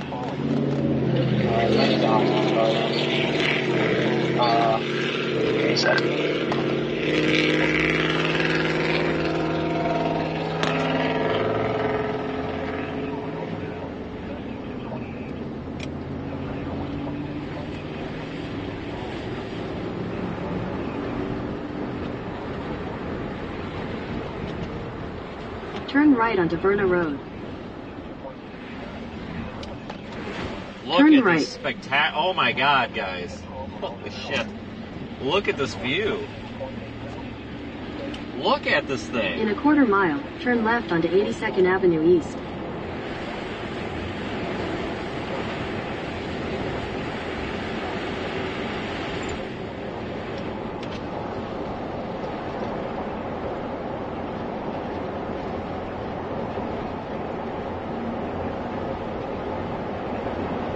Turn left onto 82nd Avenue East, then turn left onto 264th Street East.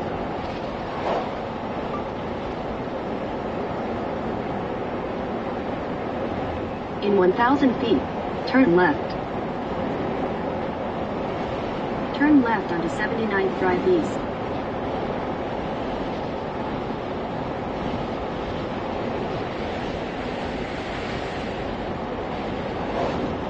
Head north on Verna Bethany Road toward Crosby Road. Is this Florida or Kansas? Continue on Verna Bethany Road for half a mile. In a quarter mile, turn left onto 75th Avenue East.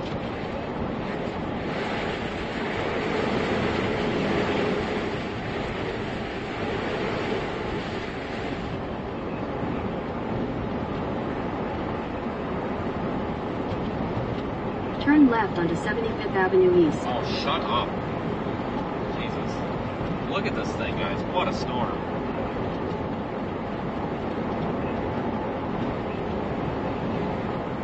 Not the best terrain, though, for it. Continue on Verna Bethany Road for 1.5 miles.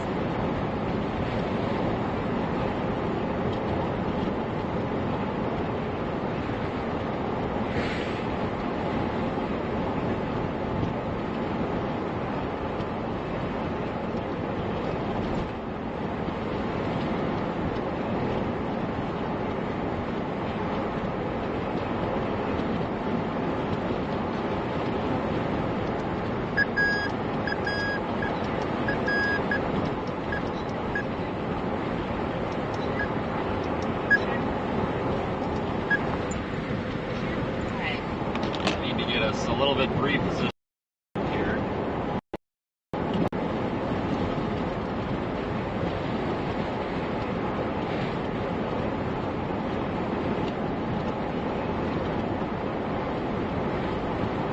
Rotating.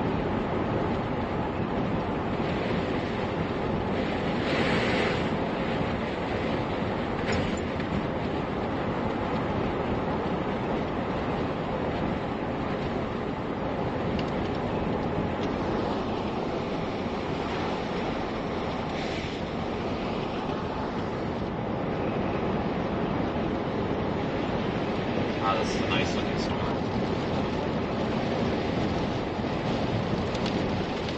In a quarter mile, turn left.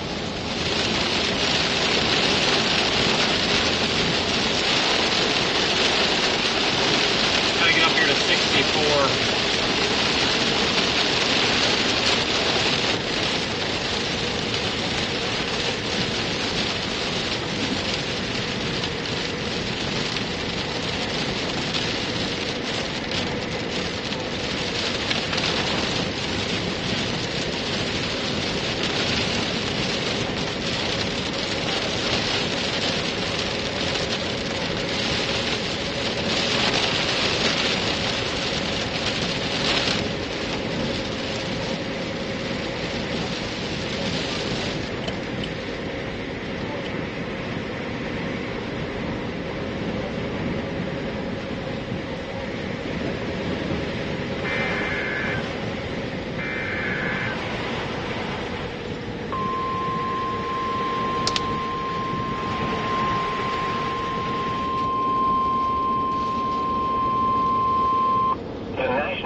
Service in Ruskin has issued a special marine warning for Charlotte Harbor and Pine Island Sound. Coastal waters from Bonita Beach to Englewood, Florida, out 20 nautical miles. Coastal waters from Englewood to Tarpon Springs, Florida, out 20 nautical miles. Waters from Bonita Beach to Englewood, Florida, out 20 to 60 nautical miles until 11:45 a.m. Continue on Verna Bethany Road for 2 miles. Capable of producing waterspouts were located along a line extending from near Venice to 44 nautical miles west of our tower, moving east at 35 knots. Hazard: waterspouts and wind gusts at 40 knots. Source: radar. Impact: waterspouts can quickly form and capsize boats, damage vessels, and create suddenly higher waves. Make sure all on board are in a secure location and wearing life jackets. Expect wind gusts in excess of 34 knots, suddenly higher waves, frequent lightning, and heavy downpours. Make sure all on board are wearing life jackets. Locations impacted include Gasparilla Island, Englewood, Fort Myers Beach, Venice Inlet, Minnesota Key, Captiva, Sanibel, Don Pedro Island, Bonita Beach, and Venice. Move to safe harbor immediately as gusty winds and high waves are expected. Thunderstorms can produce sudden waterspouts. Waterspouts can easily overturn boats and create locally hazardous seas. Seek safe harbor immediately.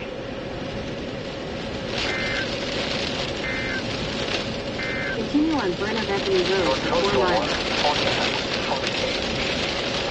32 listening area for the following marine locations. Coastal waters from Englewood to Tarpon Springs out 20 to 60 nautical miles.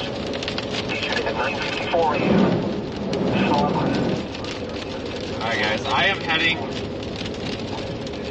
down to Punta Gorda right now. I'm going to drop this storm.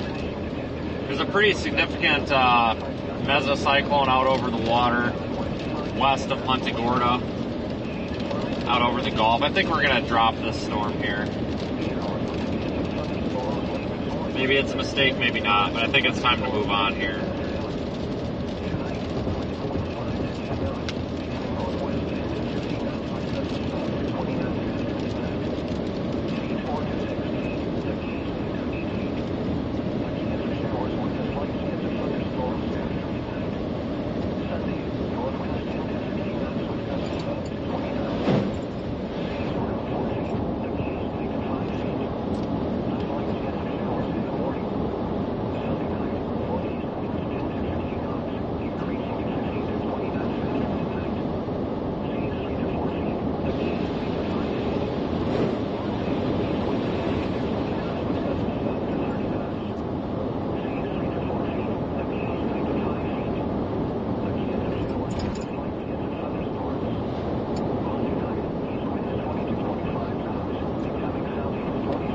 Continue south to the Punta Gorda storm, guys. I'm gonna drop this one.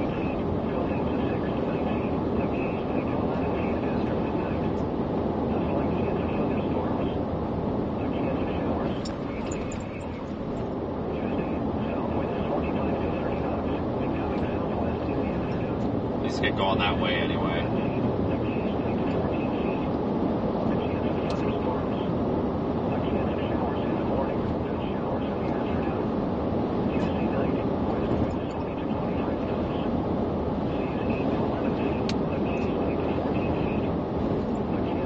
Continue on Verna Bethany Road for 4 miles. It's going to be a storm that we might be able to intercept on the way also.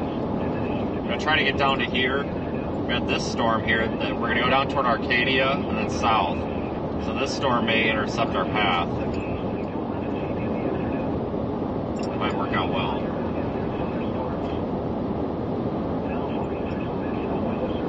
This is almost the same. Actually, this is the same route that I took during Hurricane Ian. I came down to Arcadia and then south the morning of. I think I actually came down this road. Yeah, I think I did because I turned off of 64.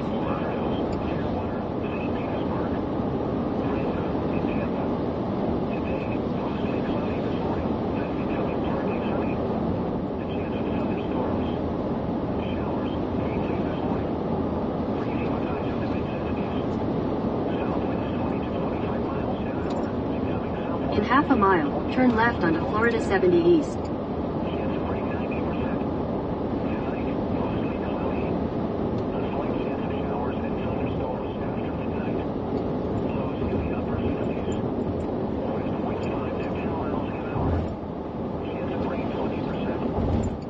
Turn left onto Florida 70 East. Temperature falling into the lower 60s in the afternoon. North winds 5 to 10 miles an hour. Sunday night, mostly Continue on Florida 70 East for 24 miles. Dang, I probably could have went. Look at that view, though. to 10 miles an hour. And now the extended forecast for the radio listening area. Cars. Monday and Monday night, breezy. Mostly cloudy. Head west on Florida 70 West for 253rd Street East. Highs in the lower 70s. Stop for fuel at some point up here. Chance of rain 40%. Tuesday and Tuesday night, windy. Showers and a chance of thunderstorms. Highs in the upper 70s. Lows in the mid 50s. Chance of rain 90%. Wednesday and Wednesday night, partly cloudy. Highs in the mid 60s. Lows in the upper 40s. Thursday and Thursday night, mostly Well, this is a fun day anyway. chance of showers and a slight chance of thunderstorms. Highs in the upper 60s. Lows in the upper 50s. Chance of rain 30%. Sunny and Look at our storm here just off to our north. showers and a slight chance of thunderstorms. Highs in the upper 70s. That's the one that we were just on. Chance of rain 50%. The Tampa climate summary for yesterday, January 6, 2024. Yesterday's high temperature was 76 degrees. This high was 5 degrees above the normal high of 71. The regular high is 85 degrees, which was 79 degrees south. Yesterday's low temperature was 60 degrees. This low was 3 degrees below the normal low of 53. The regular low is 31 degrees, which was set in 1911. Precipitation fell yesterday, which made the most total at 0.2 inches. This is 0.12 inches below the normal amount of 0.40 inches for January. Yes, this has been a fun day so far. So anyway, we'll see if we can get another storm or two here. I think we can. Which is 1.91 inches above normal. The total precipitation for the year is still 0.28 inches, which is 0.12 inches below normal. There were 2 heating degree days yesterday, and there were no cold degree days yesterday. Yesterday, the maximum wind observed was 16 miles an hour from the southeast. The highest wind gust observed was 25 miles per hour from the east. Yesterday, the average wind speed was 8 miles per hour. Yesterday's maximum relative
Alright, so as we're heading to the southeast here, in about 10-15 minutes we'll be taking a south turn, and we should have a good view of the stuff to our south then.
So, if you look at radar there, we've got a potential water spout trying to happen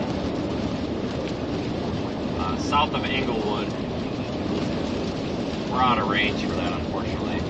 But the current route is going to be something like that. So we should be able to catch this storm on the way. And if this storm down here does move inland and stay strong, then we'll be able to take a look at that too.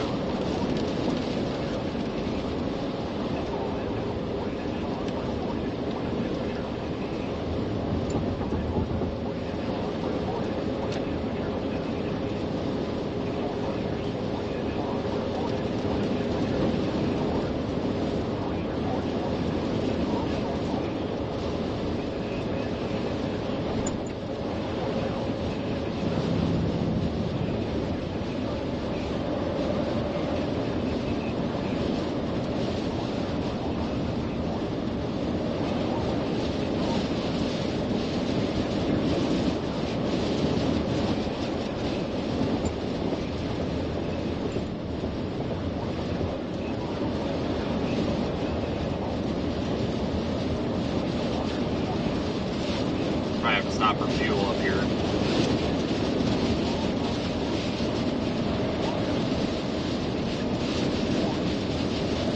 Yeah, I was way too far west. I can't keep up with all that. Stuff away from my east now. So I'm going to head home and keep tracking it. Yeah, I dropped it too. I'm going slow.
I wonder if we'll end up with a water spout there south of Rotonda West, south of Englewood.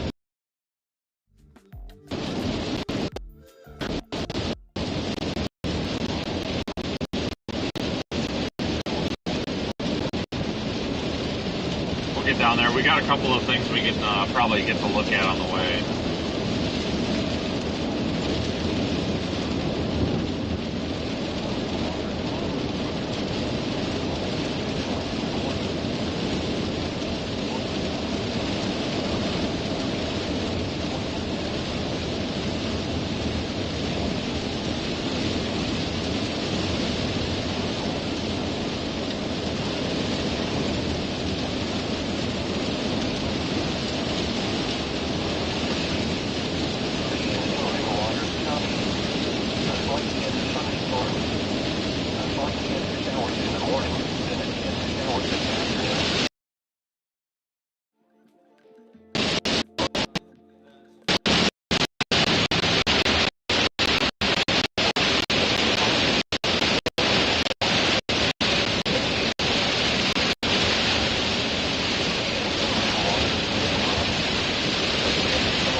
Now we gotta get dumped on for a few minutes.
Once we get through this heavy shower, things will be a little bit better for driving.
On the storms to our south. Those include Arcadia, Fort Myers, Florida.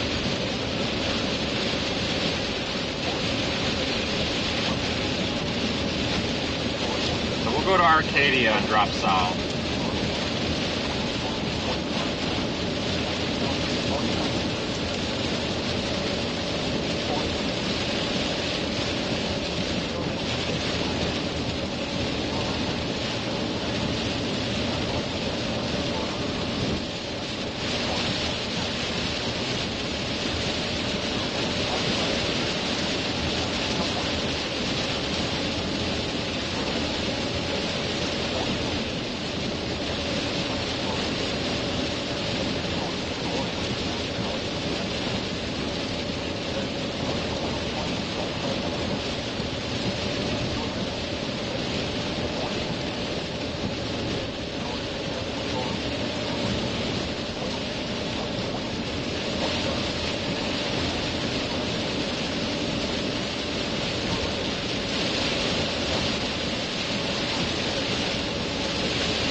Non-stop driving in rain.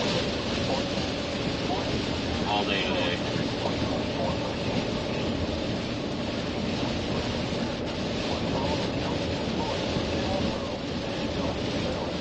I think we're only about 5 minutes from Arcadia. Something like that.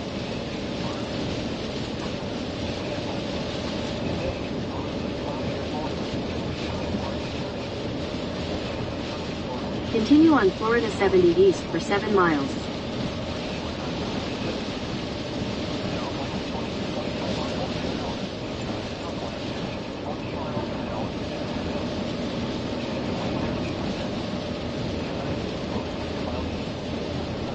Alright, 8 minutes to the gas station. We'll get some gas and continue on.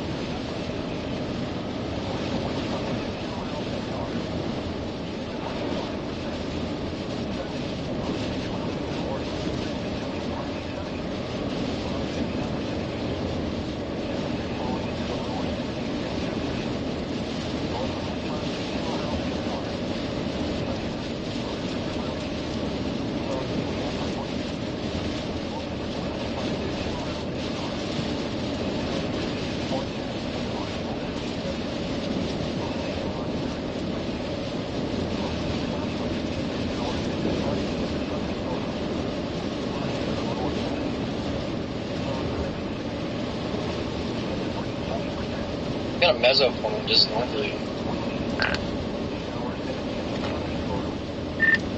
Yeah, I'm kind of screwed because I gotta get gas. So I'm keeping an eye on that. If we get gas up here in Arcadia, I can go north out of there if I have to. Yeah, sounds good. I'll keep an eye on it.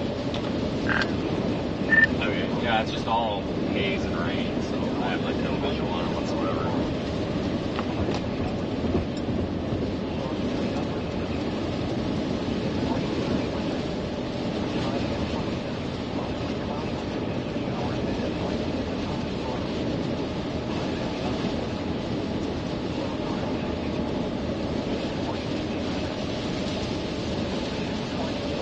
I'm watching a couple of areas on radar. I was going to hold off on mentioning these, but the last radar scan kind of improves them a bit. On the left of the screen, we have the reflectivity, and on the right side of the screen, we have the velocity. As most of you probably know, velocity is just the air particles moving around, or the wind in the storm. The reflectivity, which is on the left, that's showing precipitation intensity, so rain. But it's the same thing. It's just split down the middle to show the map in reflectivity mode and the map in velocity mode at the same time. So I'm going to circle it on both sides of the map. Watching this area here, pretty close to us. Also watching this area here off of 75, north of Northport. Hold on, we're getting another scan there on the velocity. All that stuff that was down here near Punta Gorda and everything kind of crapped out.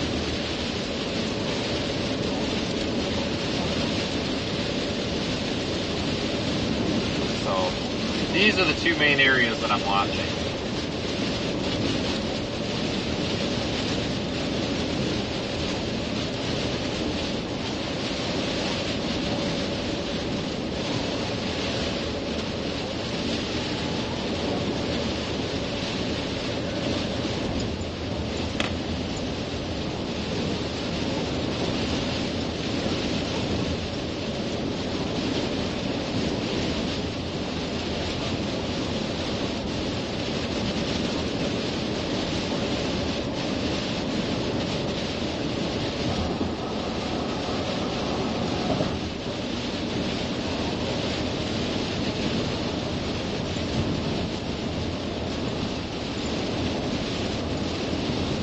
Couple minutes here we'll be able to get fuel. By the way, there's a look back up toward that area of interest just to our north. So you can see there's not much to see because of the rain. Keeping a close eye on it.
was supposed to get a discussion out from the Storm Prediction Center stating there's a low probability of a tornado watch, but they may need to issue one, they say, but they're monitoring trends.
Shot at something here. Just focus on getting fuel in 3 minutes, the GPS says.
I'll be so happy at the end of the day when we get out of the train.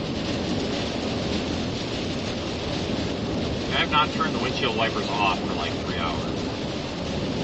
If not more.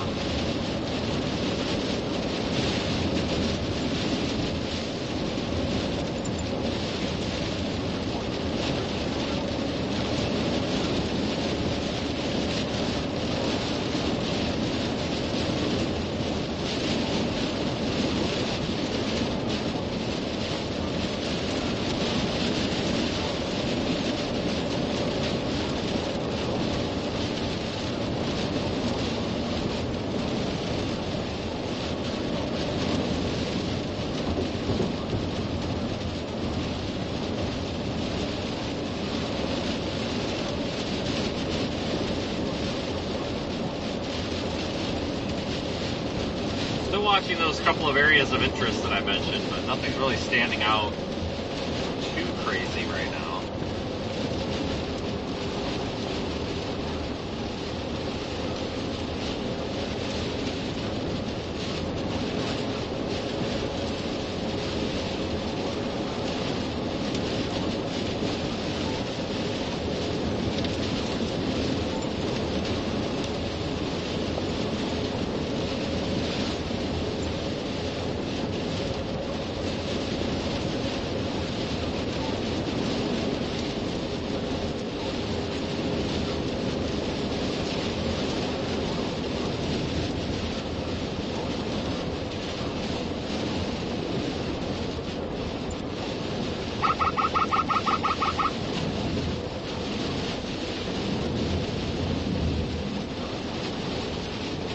In a quarter mile, turn right onto Florida 72 West.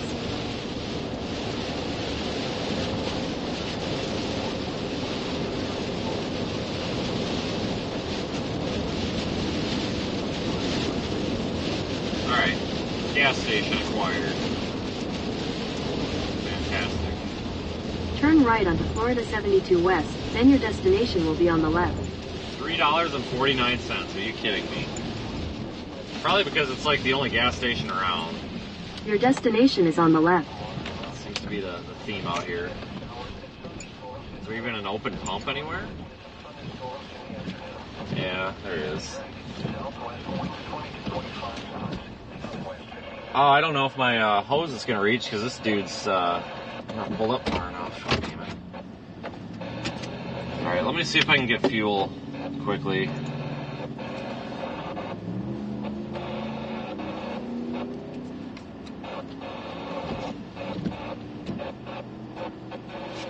Hopefully without causing a bunch of people to start panicking.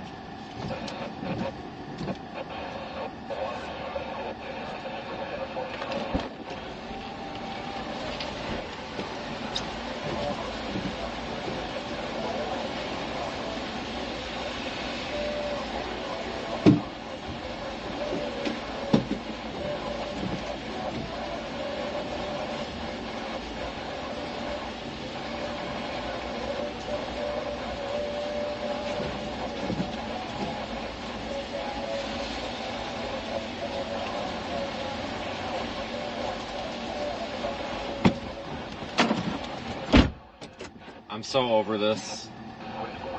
I just want a pump that works. Anybody that's been watching the channel for a while knows what a struggle this is. Like, we just cannot find working gas pumps these days.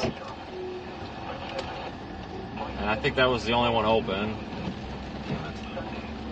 Everybody else has just kind of parked their vehicles and abandoned their pumps. It's just super irritating.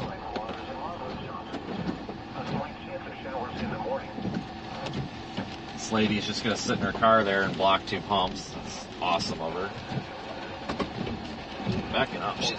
I'll just start backing up and hopefully she'll get the hint.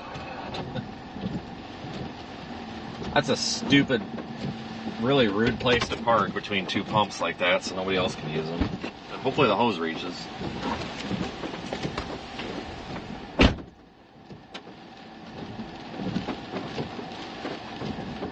I gotta frickin' go inside.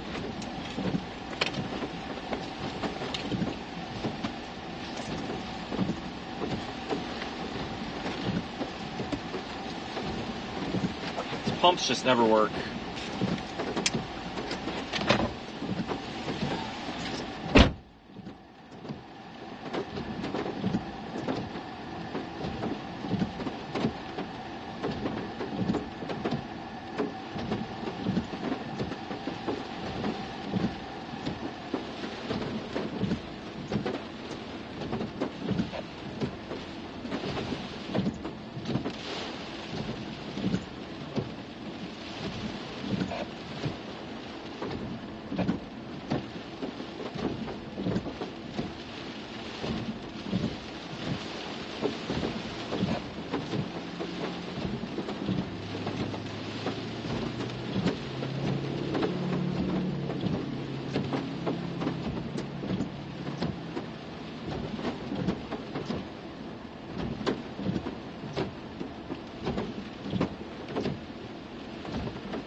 God, guys, this place is sketchy as hell. So the pumps aren't taking cards. I go in there, they've got like 5 credit card machines. I said, you got anything that'll take a card? And he goes, yeah, why? And I said, well, your pumps aren't taking cards.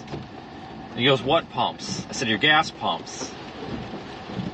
I think all this convection ahead of this stuff is killing it. And I said, well, it's pump 7 that's not taking the card. And he goes, pump 7. I said, yeah, pump 7, you know, the gas pump right there. And he's like, what, it's not taking a card? I said, no, sir, it's not taking a card. Can I prepay? Yeah, I guess you can if you have to. And I said, well, it's not taking a card, so I have to prepay. So you want to pay before you pump the gas? Yes, I need to pay for the fuel. Head southwest on Florida 72 West. Holy cow, this place is sketchy as hell. Fast gas pump though, I think we already hit 29 bucks on this thing. I just put 30 in because it's so high here.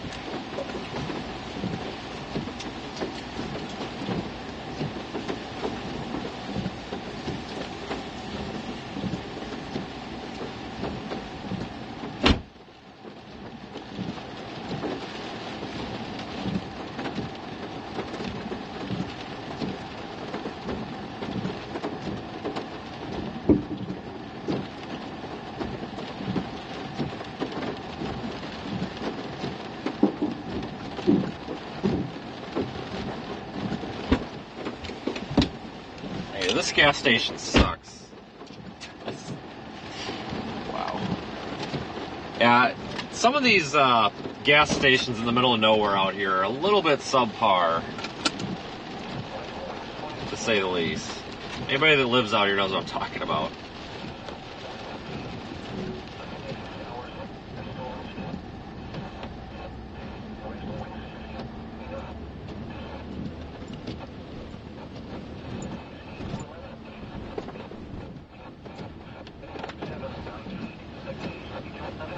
I think I'm gonna blast north. The stuff to our south looks kind of shitty.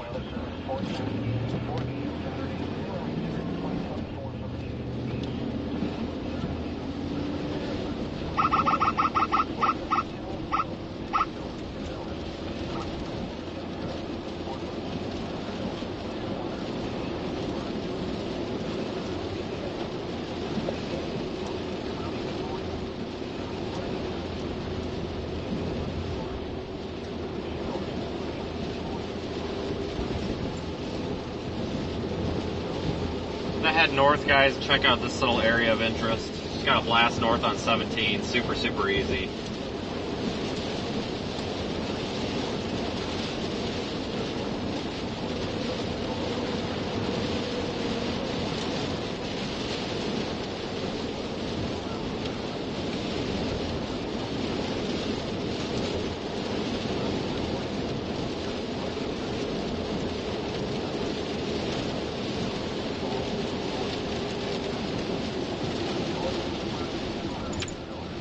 I can find 17.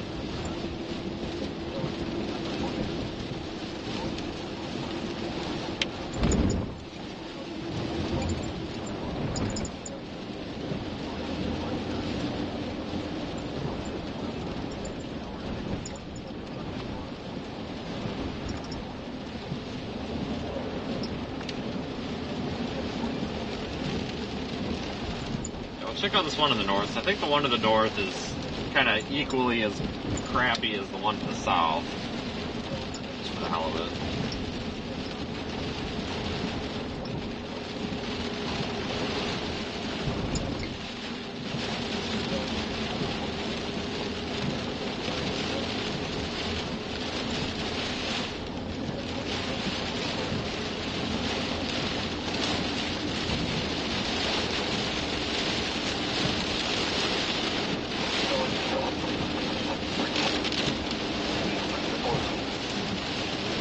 Should almost be a 17 now.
This road's kind of flooding over a bit.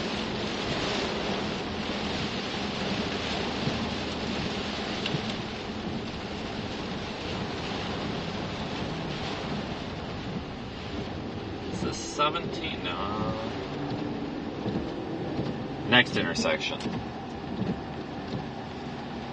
Well, thanks for staying with me, folks. It's been a fun day so far. It's not over yet.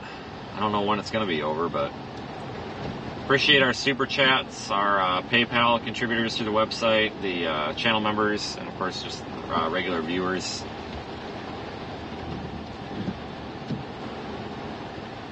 It's going to be a busy week, I think. Monday and Tuesday look to be pretty busy days along the Gulf Coast for severe weather.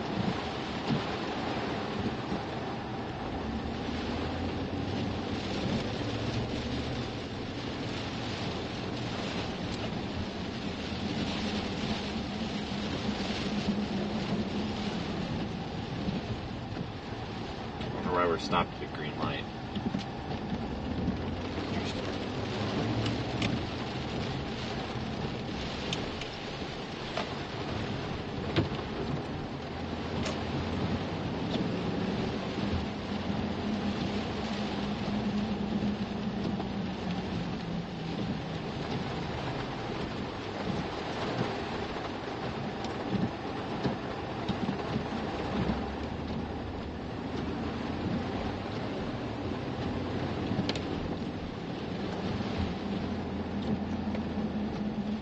Okay, as soon as we get out of town here, we should be able to move pretty efficiently.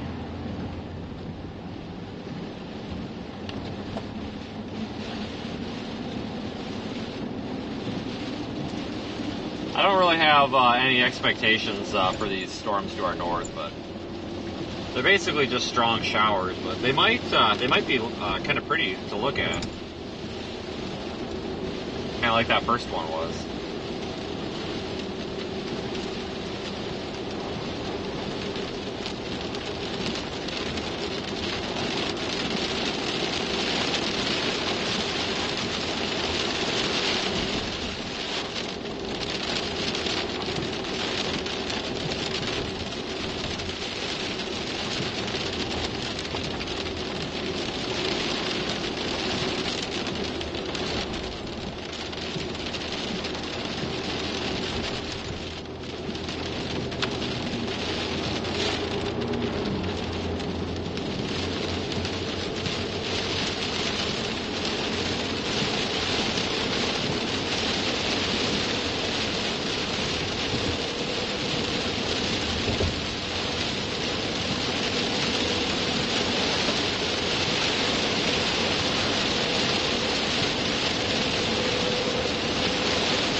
I'm sick of driving in the rain. We'll probably get out of the rain here in a few minutes, briefly. Radar still doesn't look that impressive here to our north, but it might be kind of a nice looking storm though, so we'll give it a chance.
rain should lighten up here anyway.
I'm guessing they probably will not issue that tornado watch.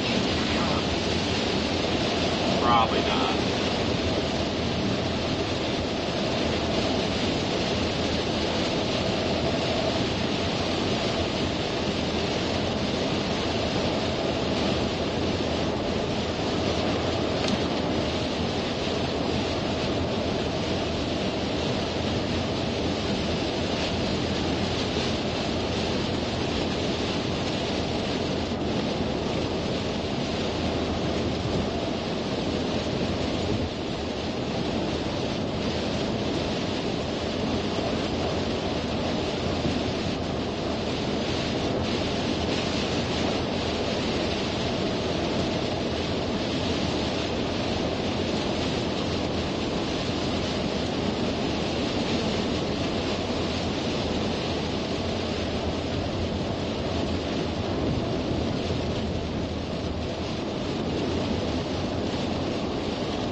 Continuing those special marine warnings way to the south, keeping them in effect for another 40 minutes or so.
See any storm structure or not. I feel like I can pick out some structure up here.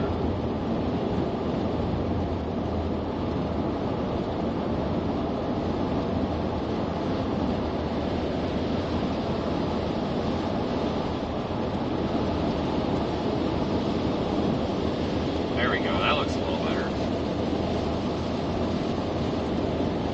This thing might not look too bad.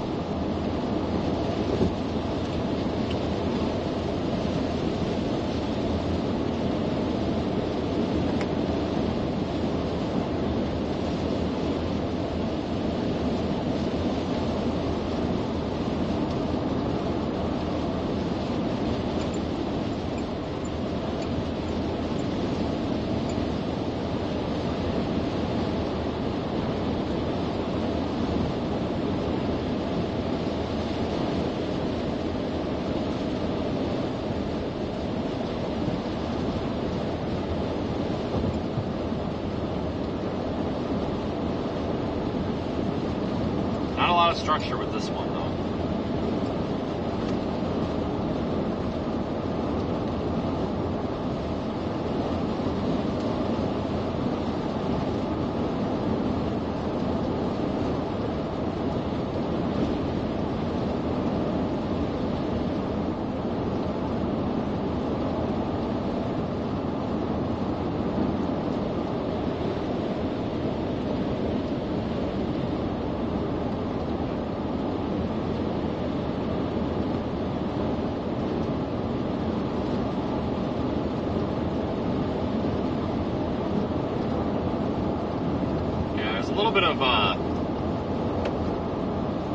A little bit too much of that rain out ahead of these storms earlier. If everything would have been a little bit cleared out, these things wouldn't have been like semi-embedded in rain. Probably would have had a tornado or two, maybe a waterspout even.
Structure out there, but nothing too great.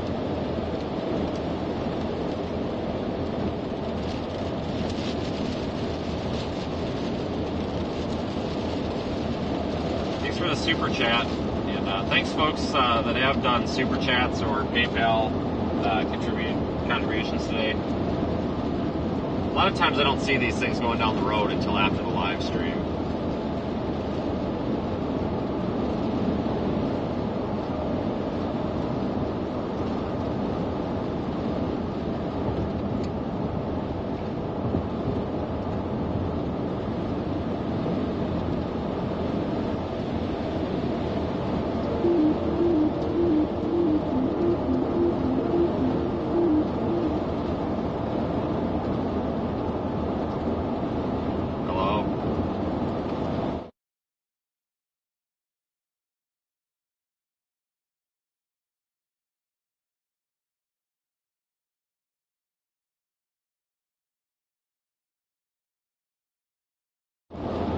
Hello?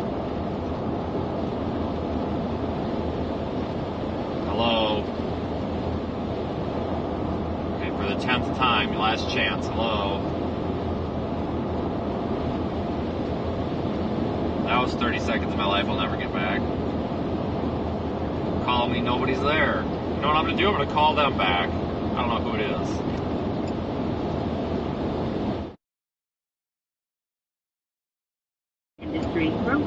Oh, it's one of those car repair scams. That's a lot of money. With our coverage, you will be part of this. Here, I'll mess with these guys for a little bit of entertainment. Something to do.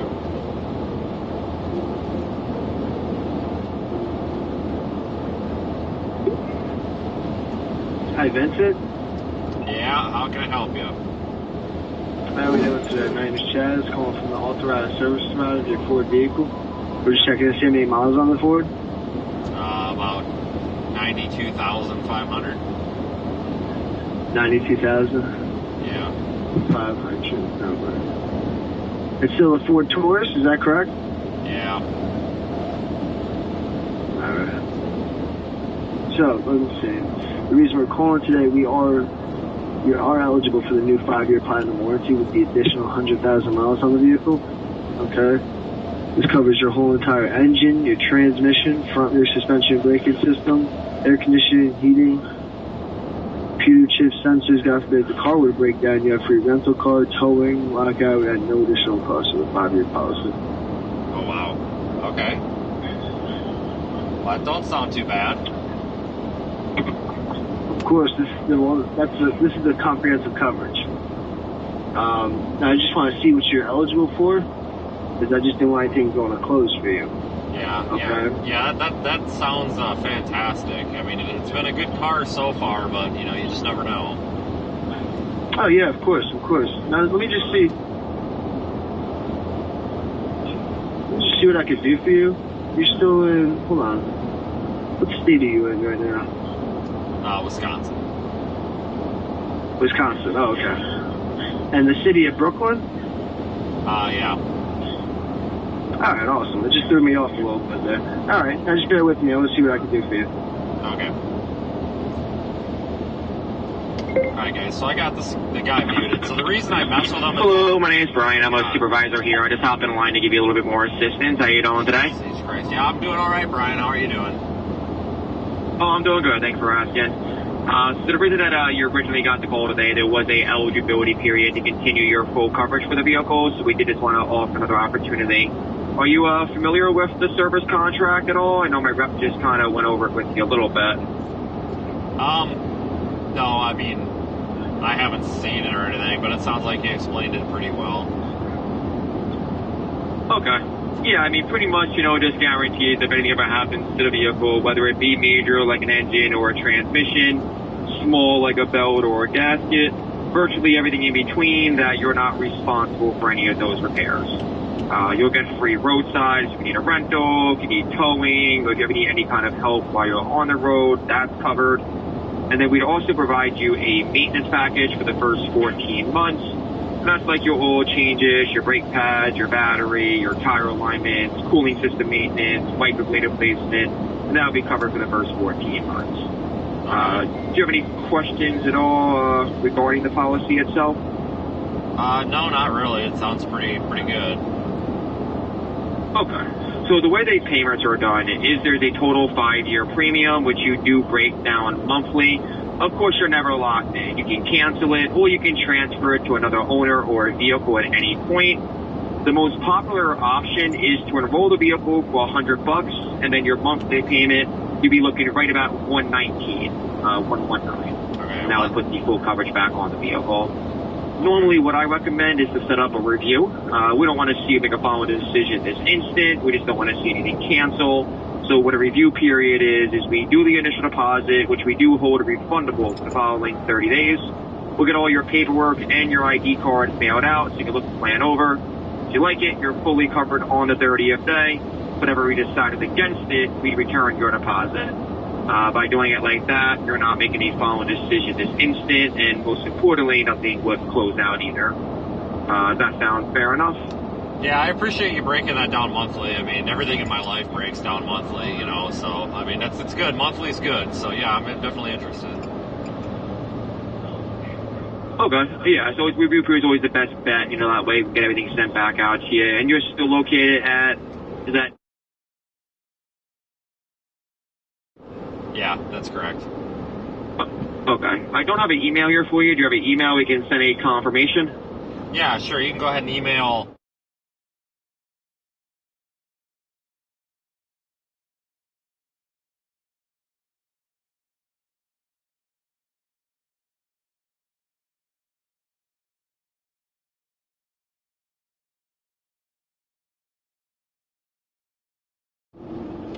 Okay. All right, and then just for security purposes, can you verify the year of the vehicle for me? Yeah, it's a, oh shit. I think it's a 2015, I believe. No, it's 2014, sorry. 2014, yep. Yeah, Ford Taurus with about 92,400 on the mileage, right? Correct. Okay. All right, and then we can do the initial $100 refundable security hold using any active form of Visa, Master, or American Express. Which one do you use? Let me take a look. This thing's a Visa. All right, and the name it appears on, is it just your first and last name, or is there any middle initials? No, it's just my first and last name. This is going to be a fake card. Billing zip code going to be the same as the mailing? Yes, correct. All right, and the Visa card should begin with a number 4, and I'm ready with the numbers whenever you are. Yep, I got 4621 9591 0117 6690. All right, and the expiration? 8/2029. All right, and the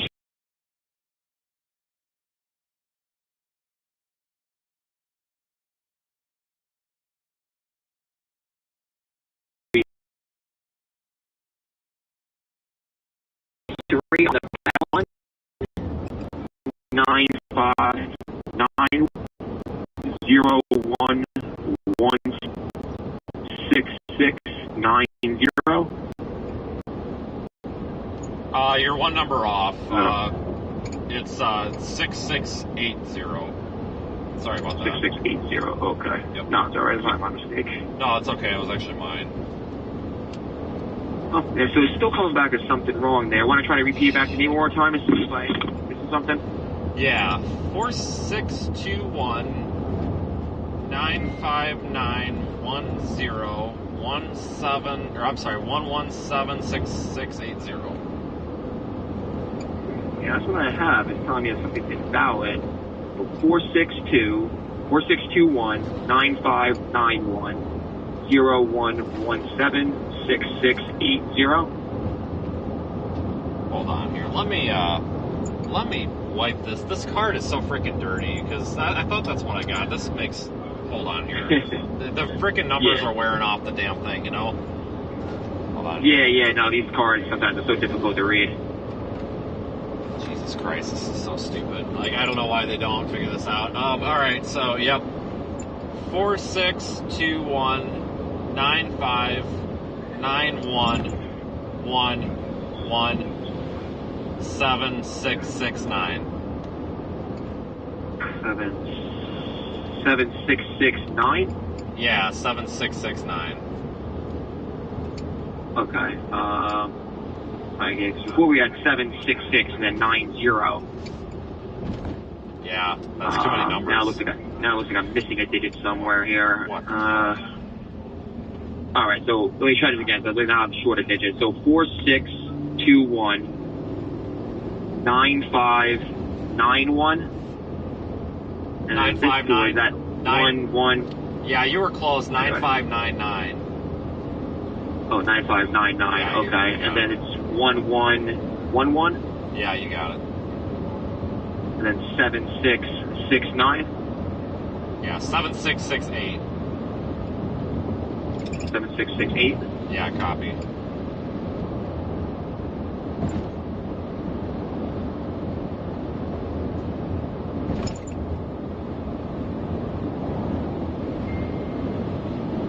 Yeah, I mean, that time it let me enter it in, but it's still coming back as an invalid account number. When is the last time you used this?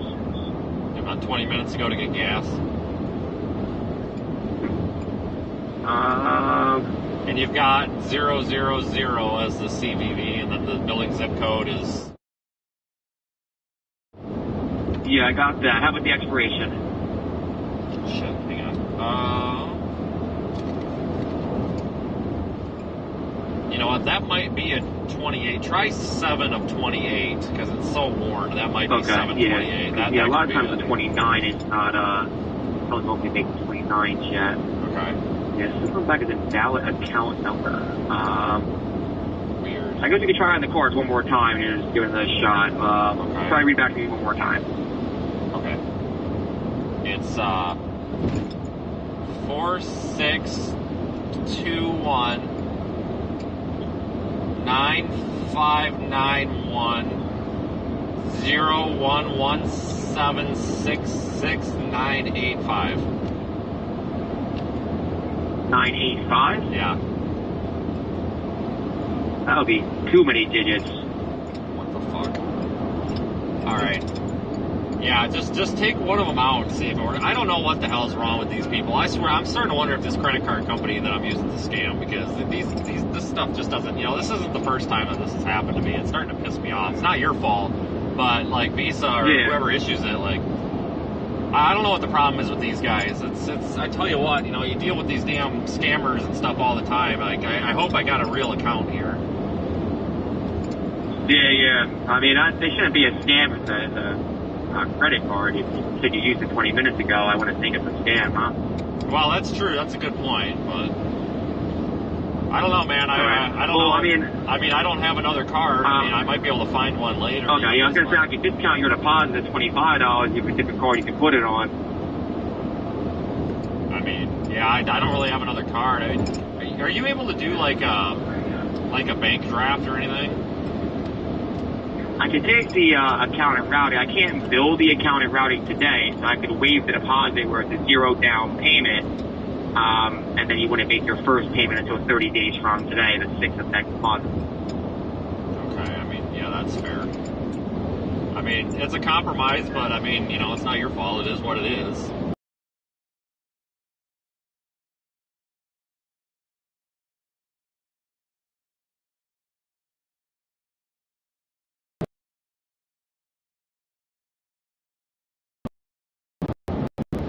Without it, all the way. I mean, if you have like, you should be able to log into your account today. You have like a checkbook or anything on there. Oh, yeah.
Yeah, Mike, I'm totally doing credit card fraud. That is the dumbest comment I've seen all day.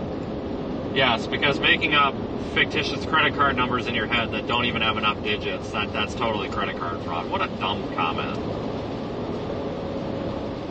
But no, I'm not, I get so sick and tired of those car warranties. All they do, they call and call and call and call and call nonstop. The only way that works to get them to stop calling is literally to just waste their time with like fake numbers and information. And then eventually they realize that they're kind of getting scammed themselves, and then they finally leave you alone.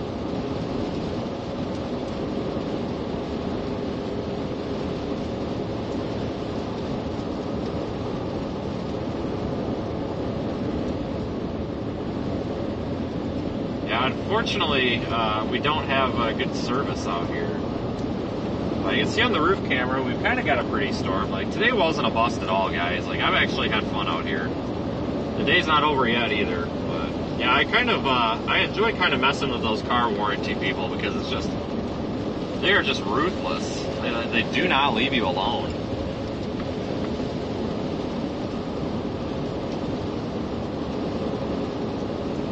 I'm going to continue on to Highway 27 here, Sebring.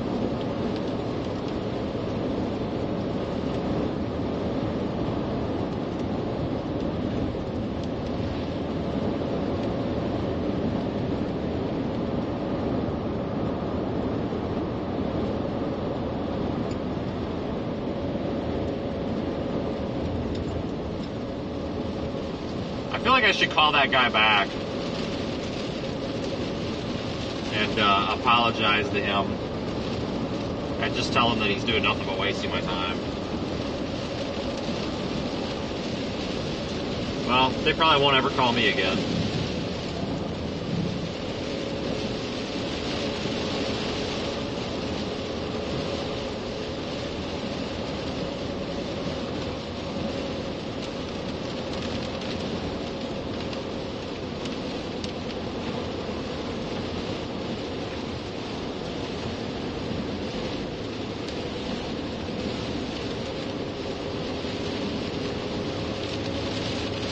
That was fun. It's been a while since we've had either a scammer or a car warranty salesman on stream. It's been a long time.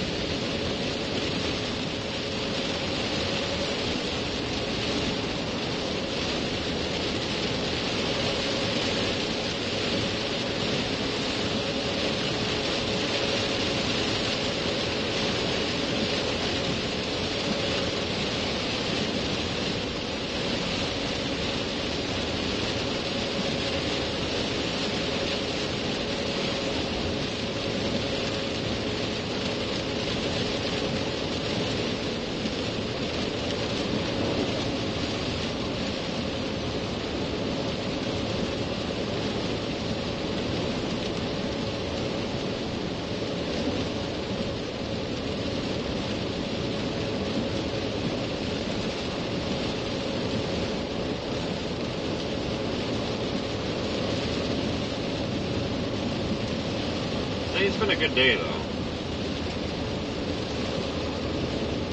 I think.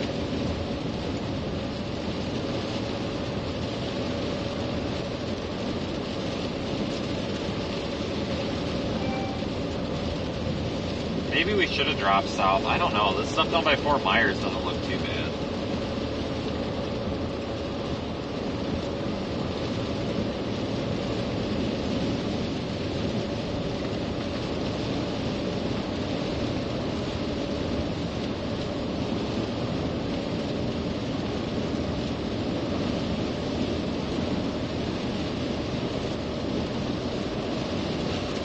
Very poor area for coverage up here. Hopefully I'll get the chat to load again here soon.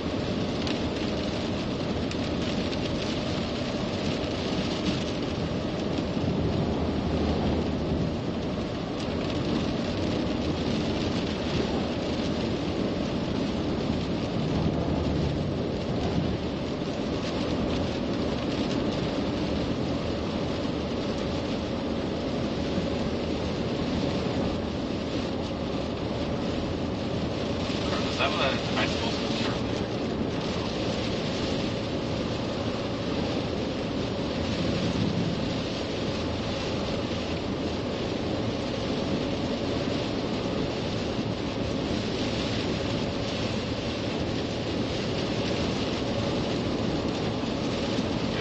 is one of my favorite places to chase. Turn left onto Fox Road, then turn right on.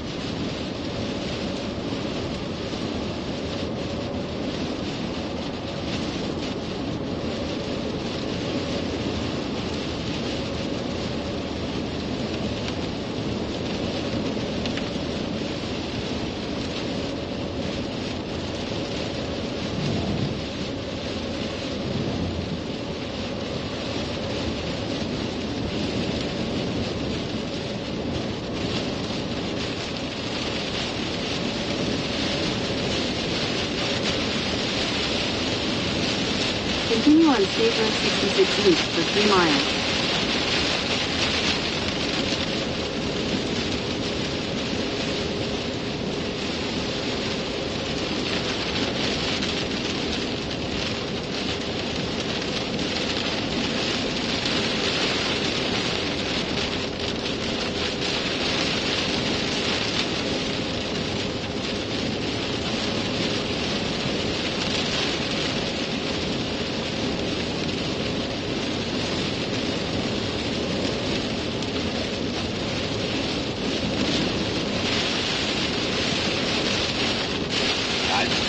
Good enough data to get any sort of chat or information loaded right now.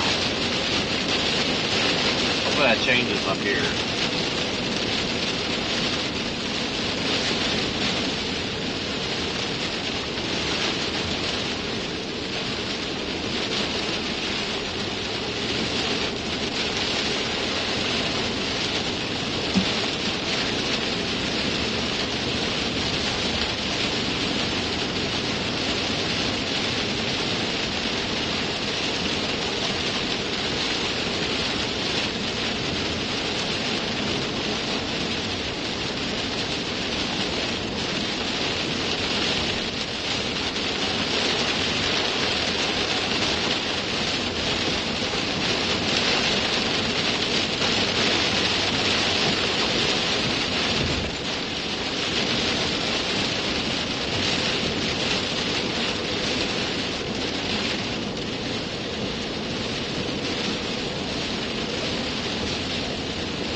In a quarter mile.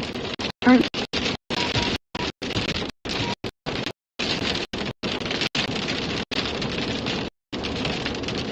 What a dead zone. Turn left onto Sparta Road.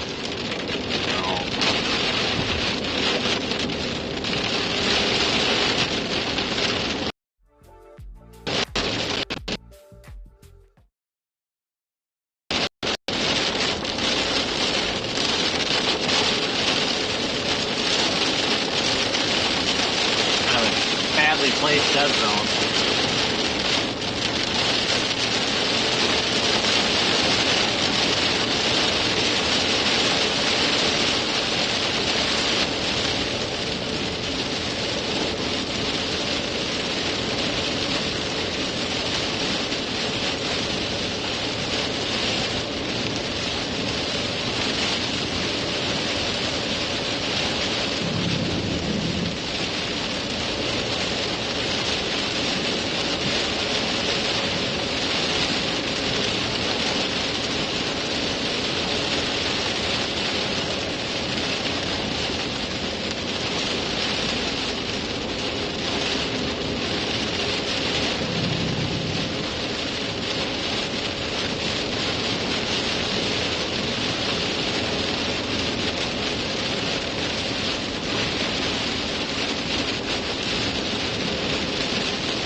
a mile, turn left onto US 98 North, US Highway 27 North.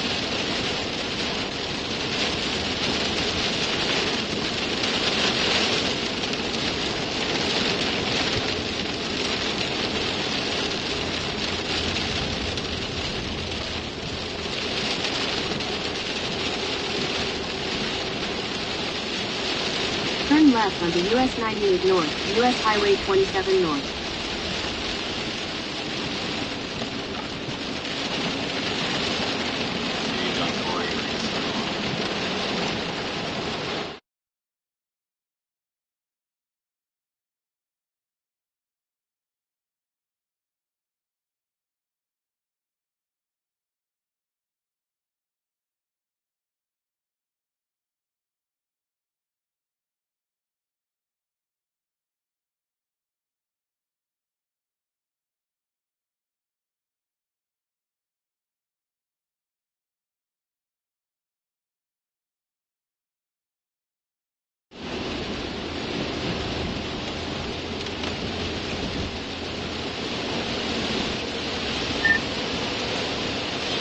Yeah, plus by the time you get down there, that's going to be probably like in the Everglades or it's not really worth going down there. It's just a windbag anyway right now.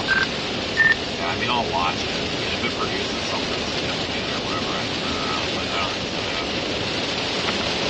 Okay, I'm going to continue north for right now. There is a storm down there near Cape Coral, Fort Myers, but I got to be able to position to south central Louisiana here. No, I like all this direction ahead of this stuff killed it. I'm not, like he just said, I'm not too enthused about potential for this storm as it moves inland. I'll watch it though.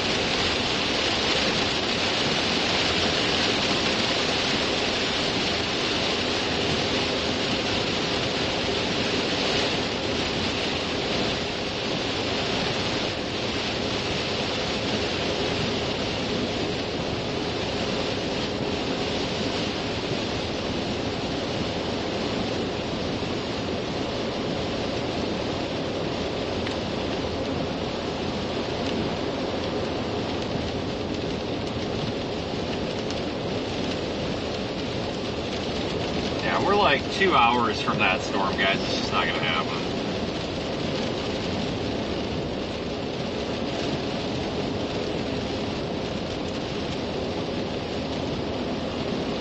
Can't chase them all.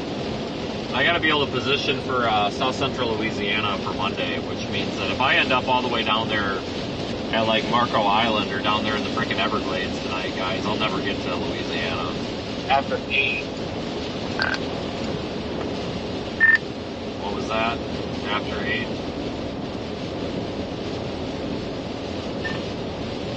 Yeah. Probably more like 9, 9:30 or something. Like, got time to get food I haven't eaten yet or nothing. No, I was asking, what did you say? All I got was after 8. It was after 8. I didn't get the first part.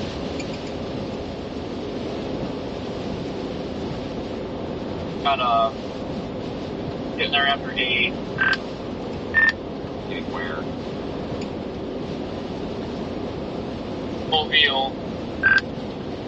Oh, yeah, it says there's tolls on this road, which sucks, but I'm not, it's like 20 minutes longer to go back and then up through Tampa or whatever, so I'll just go this way and keep the cost. I mean, if something were to happen, like if that produced something down there that caused Tampa to turn around and go down there, but I'm not going to go down there and change it, because I put the drive time in, it's going to be an hour and 45 minutes to get through it. And these are all dying once they get on shore, so. Same with that stuff that's going to come ashore at Marco Island. I mean, that would be the stuff for a water spout, but 2.5 hours to Marco Island. So that ain't going to happen.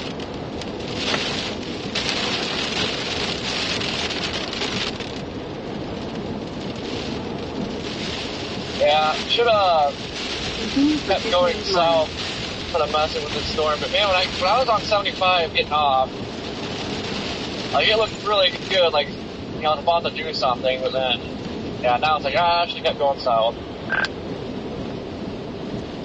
I don't know, I thought it was really pretty from my angle. I mean, it looked like it was going to produce. It looked really, really good. And where I went north back there, man, that thing was pretty. I mean, I thought it was a freaking Kansas. I kind of got shafted though because the tree cover and everything. I couldn't get a good look at it, but what you could see was pretty nice looking. Just wish there would have been, it would have been a little bit less forested area. Maybe 10 more miles east.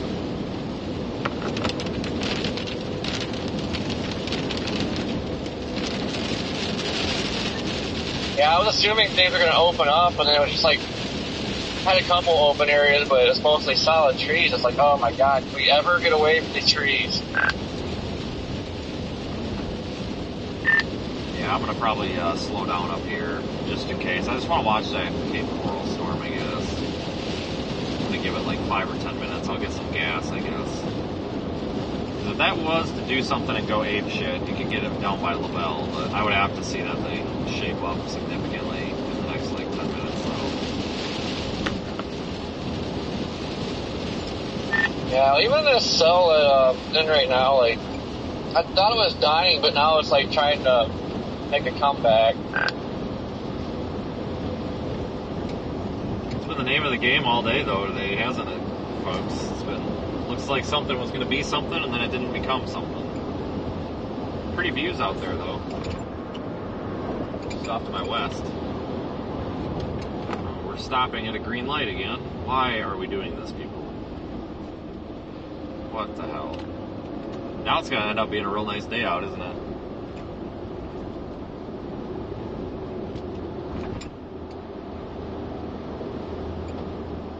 GPS wants to take me up by Orlando.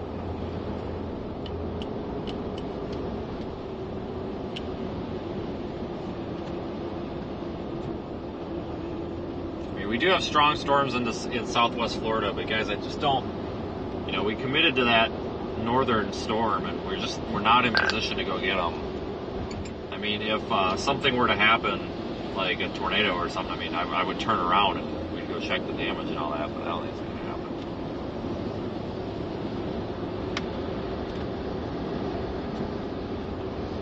That is that's probably the most robust storm that we've seen all day, that one down by Cape Coral. A little bit of a radar hole there.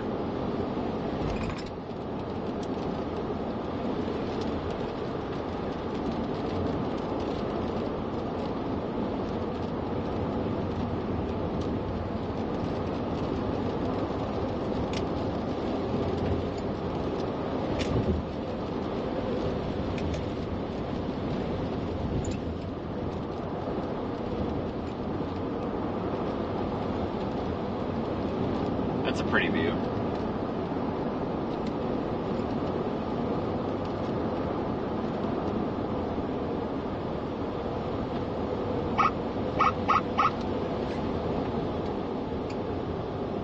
We're sitting about 70 degrees out here, which isn't too bad.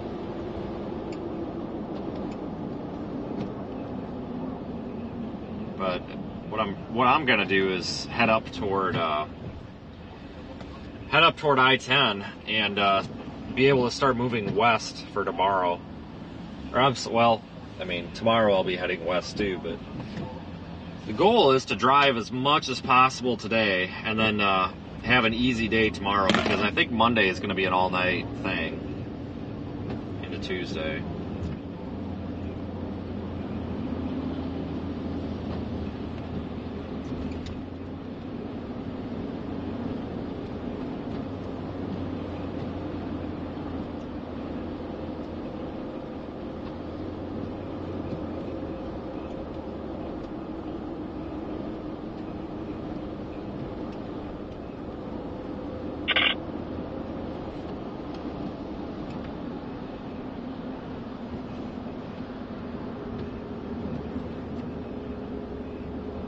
A shirt shack up here.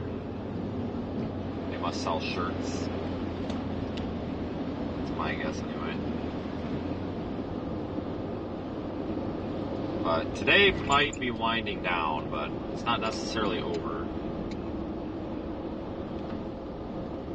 It's just really watching that Fort Myers cell. But I've had a lot of fun. Again, just a reminder, anybody that, financially contributes to the channel, just an extra thank you to you folks. And of course, all of our viewers. Without the viewers, we have nothing. So I enjoy doing this and being able to take everybody along for the ride.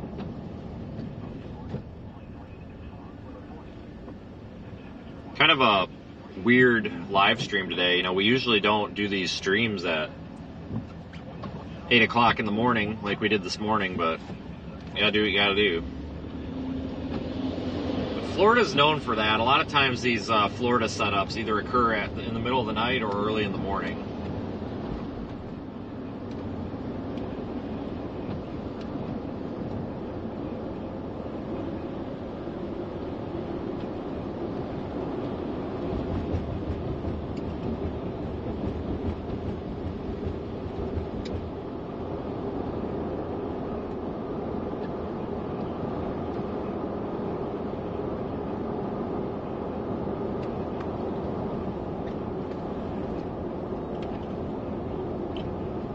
You know, I haven't passed a Waffle House in a while. That's kind of strange.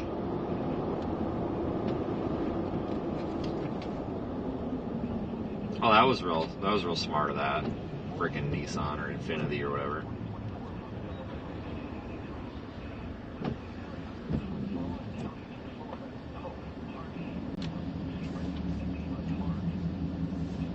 Yeah, I love Florida. It's super underrated for storm chasing. You know, everybody's like, oh, Florida sucks. And you ask them why. Nobody can ever tell you why. Like, it's flat. I think it is the flattest state in the nation, isn't it? I'm pretty sure it is. But, I mean, it's very flat. You're really only battling trees and swamp. Those are really your only obstructions. And, you know, urban areas. But the middle part of the peninsula is rural farmland. I mean, I haven't seen many tornadoes out here, but I've seen a lot of really pretty storms. Some of the prettiest and most memorable storms that I've ever seen come out of this state. I can think of like 6 or 7 of them in the past 5 or 6 years right off the bat that come to mind that are way better than anything I've seen out in the plains. Just these tropical type convective storms are always really pretty. Florida's great for this.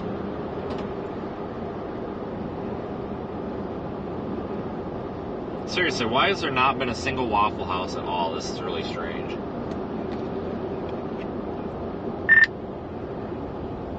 I don't know if you stopped or not. I was going to go to a Waffle House up here, but I've yet to see a Waffle House. It's kind of weird. Usually there's, you know, one every 5 miles down here.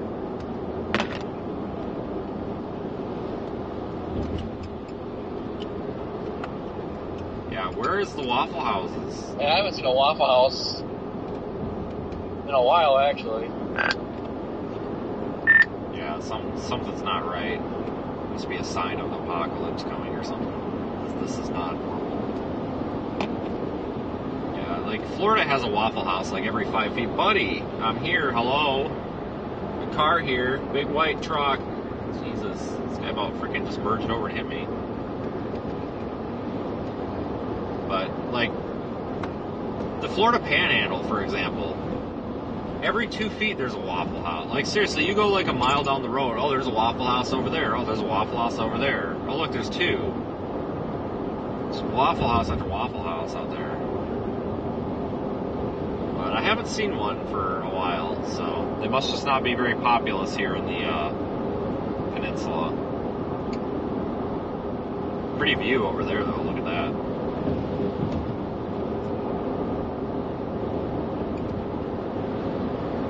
We're up to 73 degrees,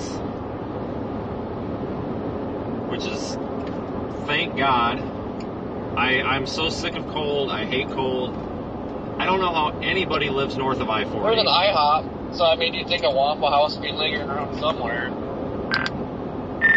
Yeah, I'm getting a little bit scared here. I'm out of my element. I'm not quite sure. This is like a foreign country. I hate cold, and it was cold down here the other night, or well, when I was in Biloxi. 38 degrees in Biloxi. On the beach. Like, what the heck is up with that? You know, here I was all excited, like, yeah, I'm going to go down to the Gulf Coast. It's going to be warm. The heck with the Midwest. And I come down, it's 38 degrees. I'm like, what the heck's this garbage? So it's nice to get in this warmer temperature regime.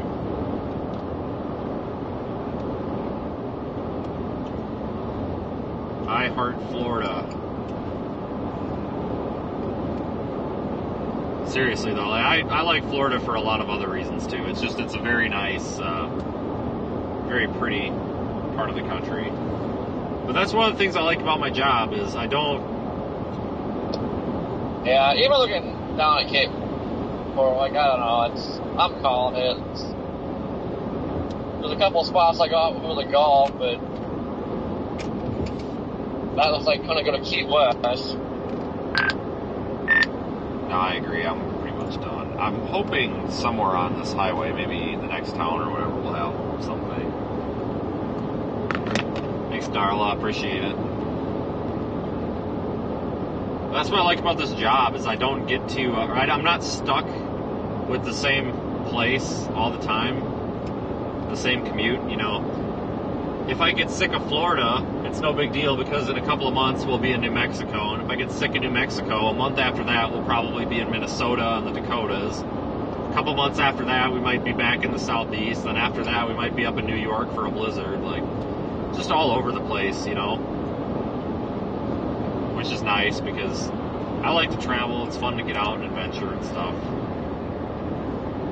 It's good for live streaming too because there's a lot of people that watch. I get feedback all the time where people are just like, oh, I'm handicapped, I can't leave my house, or I'm broke, I can't even afford a car, or you know, my work schedule just doesn't allow it. I've got, you know, 5 kids and a sick parent that I take care of. You know, these people, lots of people are like, I'm just not, like, even if I wanted to travel, like, I physically couldn't. Like, even if, you know, people that will tell me, like, hey, I got the money to drive around, but I can't because of obligations. So I watch your stream because I feel like I get to see things, which, that's part of this. It's a big reason why I live stream, because I want to be able to show people the stuff that I get to see out here. I get these comments all the time on Twitter, and Twitter is such a dumpster fire. These spiteful, nasty people. People all the time are like, there's oh, a Denny's, man. Dollar General, Holiday Inn Express, where is the Waffle House? No kidding. These people are always like, oh, you do this for the money. Yeah, you're right. I have to pay for fuel. You're right. I have to pay for food. You know, I don't get that for free. So yeah, it's technically, but just because somebody does a job that they enjoy that also pays them does not invalidate what they're doing. That's like me going up to a doctor, like that's like me going up to a brain surgeon and saying, you know what, you make money doing what you're doing, so I think what you're doing is stupid. You know, it's just, people find a way to invalidate people for any reason they can. The truth is,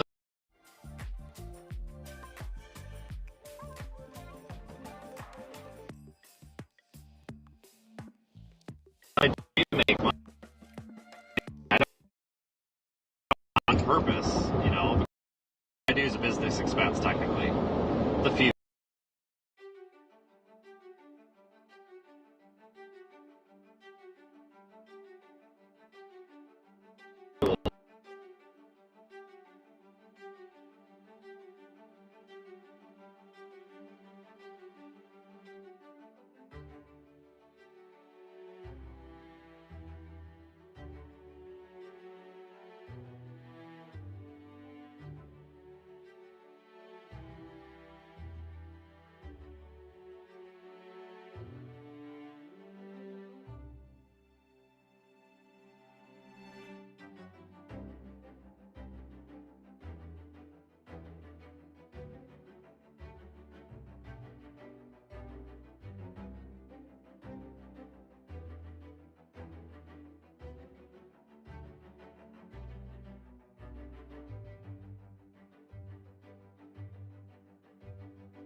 I just thought about this. I seen more wrecks today on 75 than I did in the blizzard last week. Yeah, that's pretty messed up.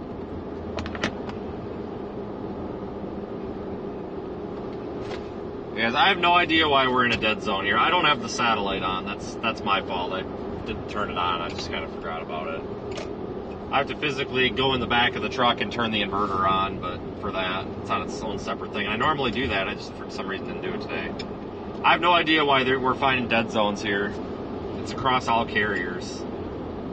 Just randomly placed dead spot in the middle of town, I guess. Not cool. Florida cell service does suck. It does. There's dead zones all over Florida where there shouldn't be. I completely agree with that. That is an absolute fact. I don't know what it is with Florida cell phone providers.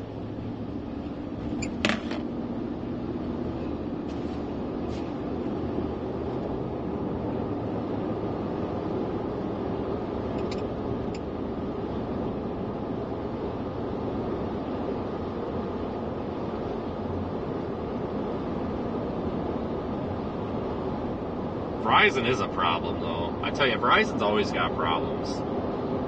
They used to be the best of the best, and now, like, they kind of suck. AT&T's good. I haven't had issues with AT&T, but the thing with Verizon, folks, is the coverage is fine. It's the quality of service. Like, I don't know. It's just the service quality is really terrible anymore. It used to be much better.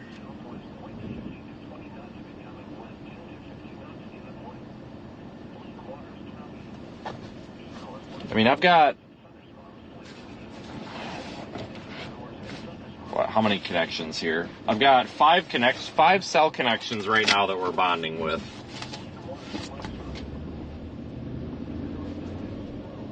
We're still struggling, you know?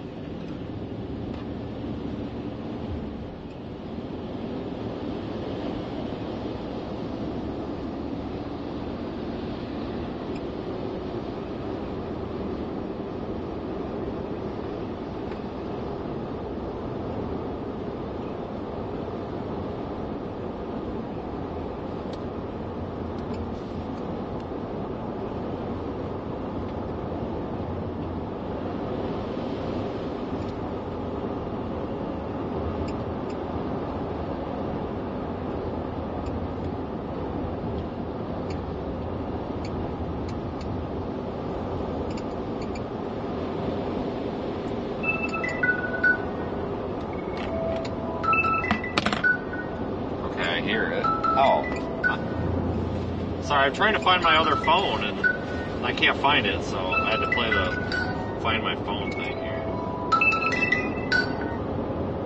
Found it. Right where I left it. Funny how that works, isn't it? LaBelle, like, come on. Now there's rotation down there in LaBelle, like, come on. Yeah, I'm not surprised. They'll probably do that on and off, but things like linear and everything too.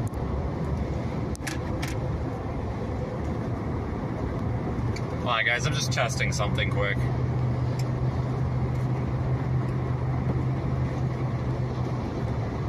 Just testing the this fail-safe thing. Give me 1 second to reboot something.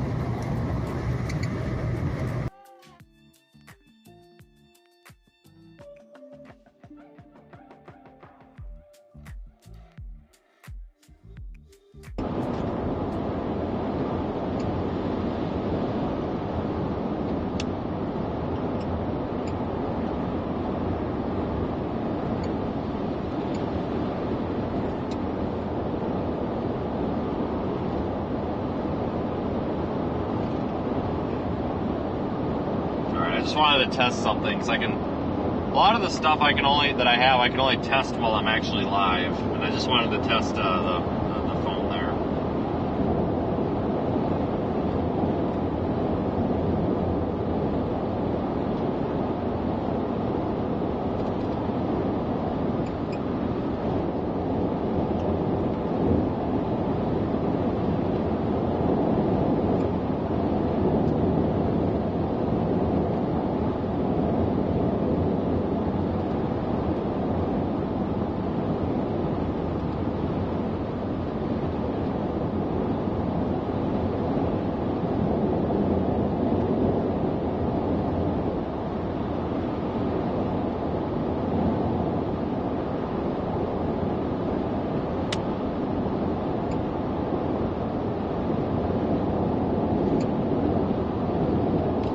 Folks, what do you think?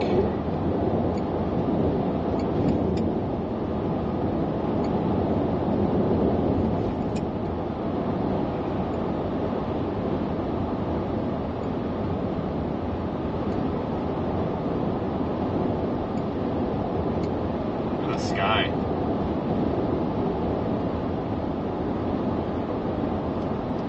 I'm going to try to locate a Waffle House. Something went wrong.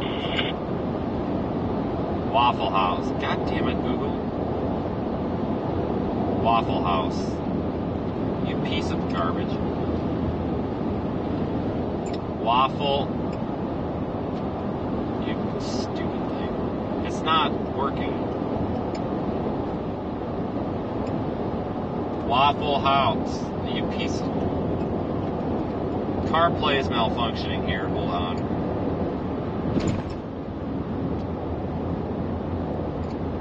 To manually do this.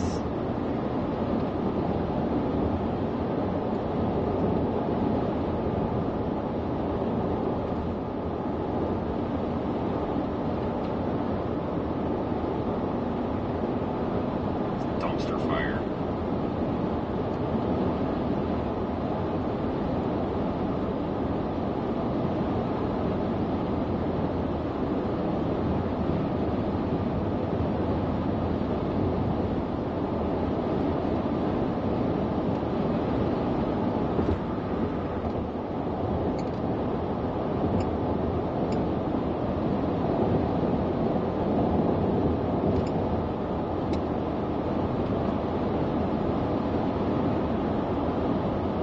Continue on US Highway 27 north for 32 miles. This route avoids a crash on Florida's Turnpike. You are on the fastest route. You will arrive at 8:59 p.m.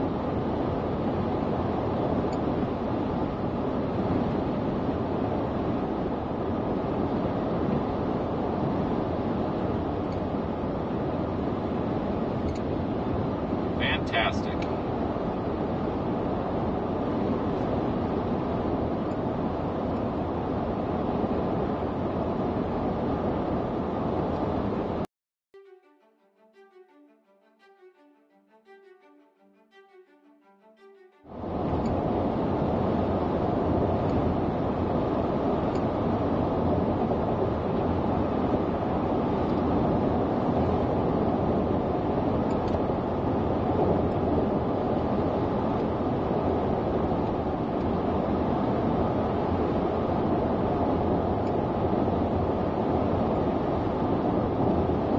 We're definitely done chasing, guys. That was it. It's over. There's nothing else for us to go after now. Unfortunately. But you know what? That was a good morning, though. Even though we didn't really come up with too much, that was still a productive time. I had fun.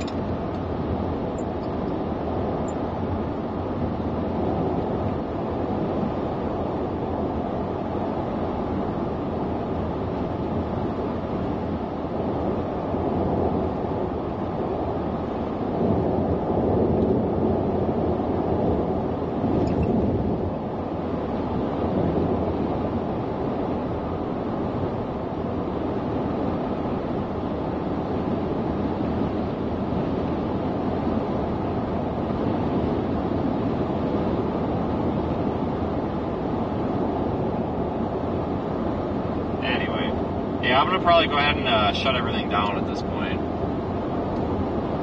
It's pretty obvious we've milked the day as much as we can.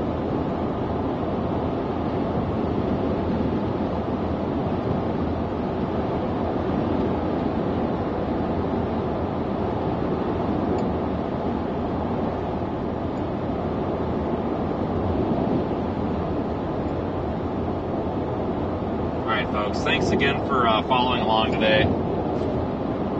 See you back here on Monday, unless something happens before then, but I don't think so. But Monday and Tuesday look to be pretty good days for severe weather along the coast, especially Monday night into Tuesday morning.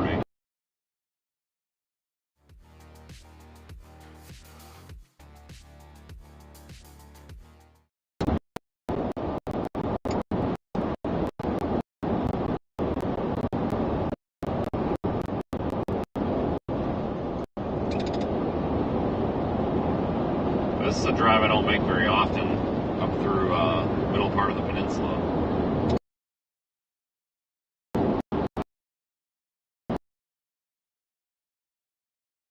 All over out here.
God, these dead zones, I tell you, they're killing me. Stupid service out here.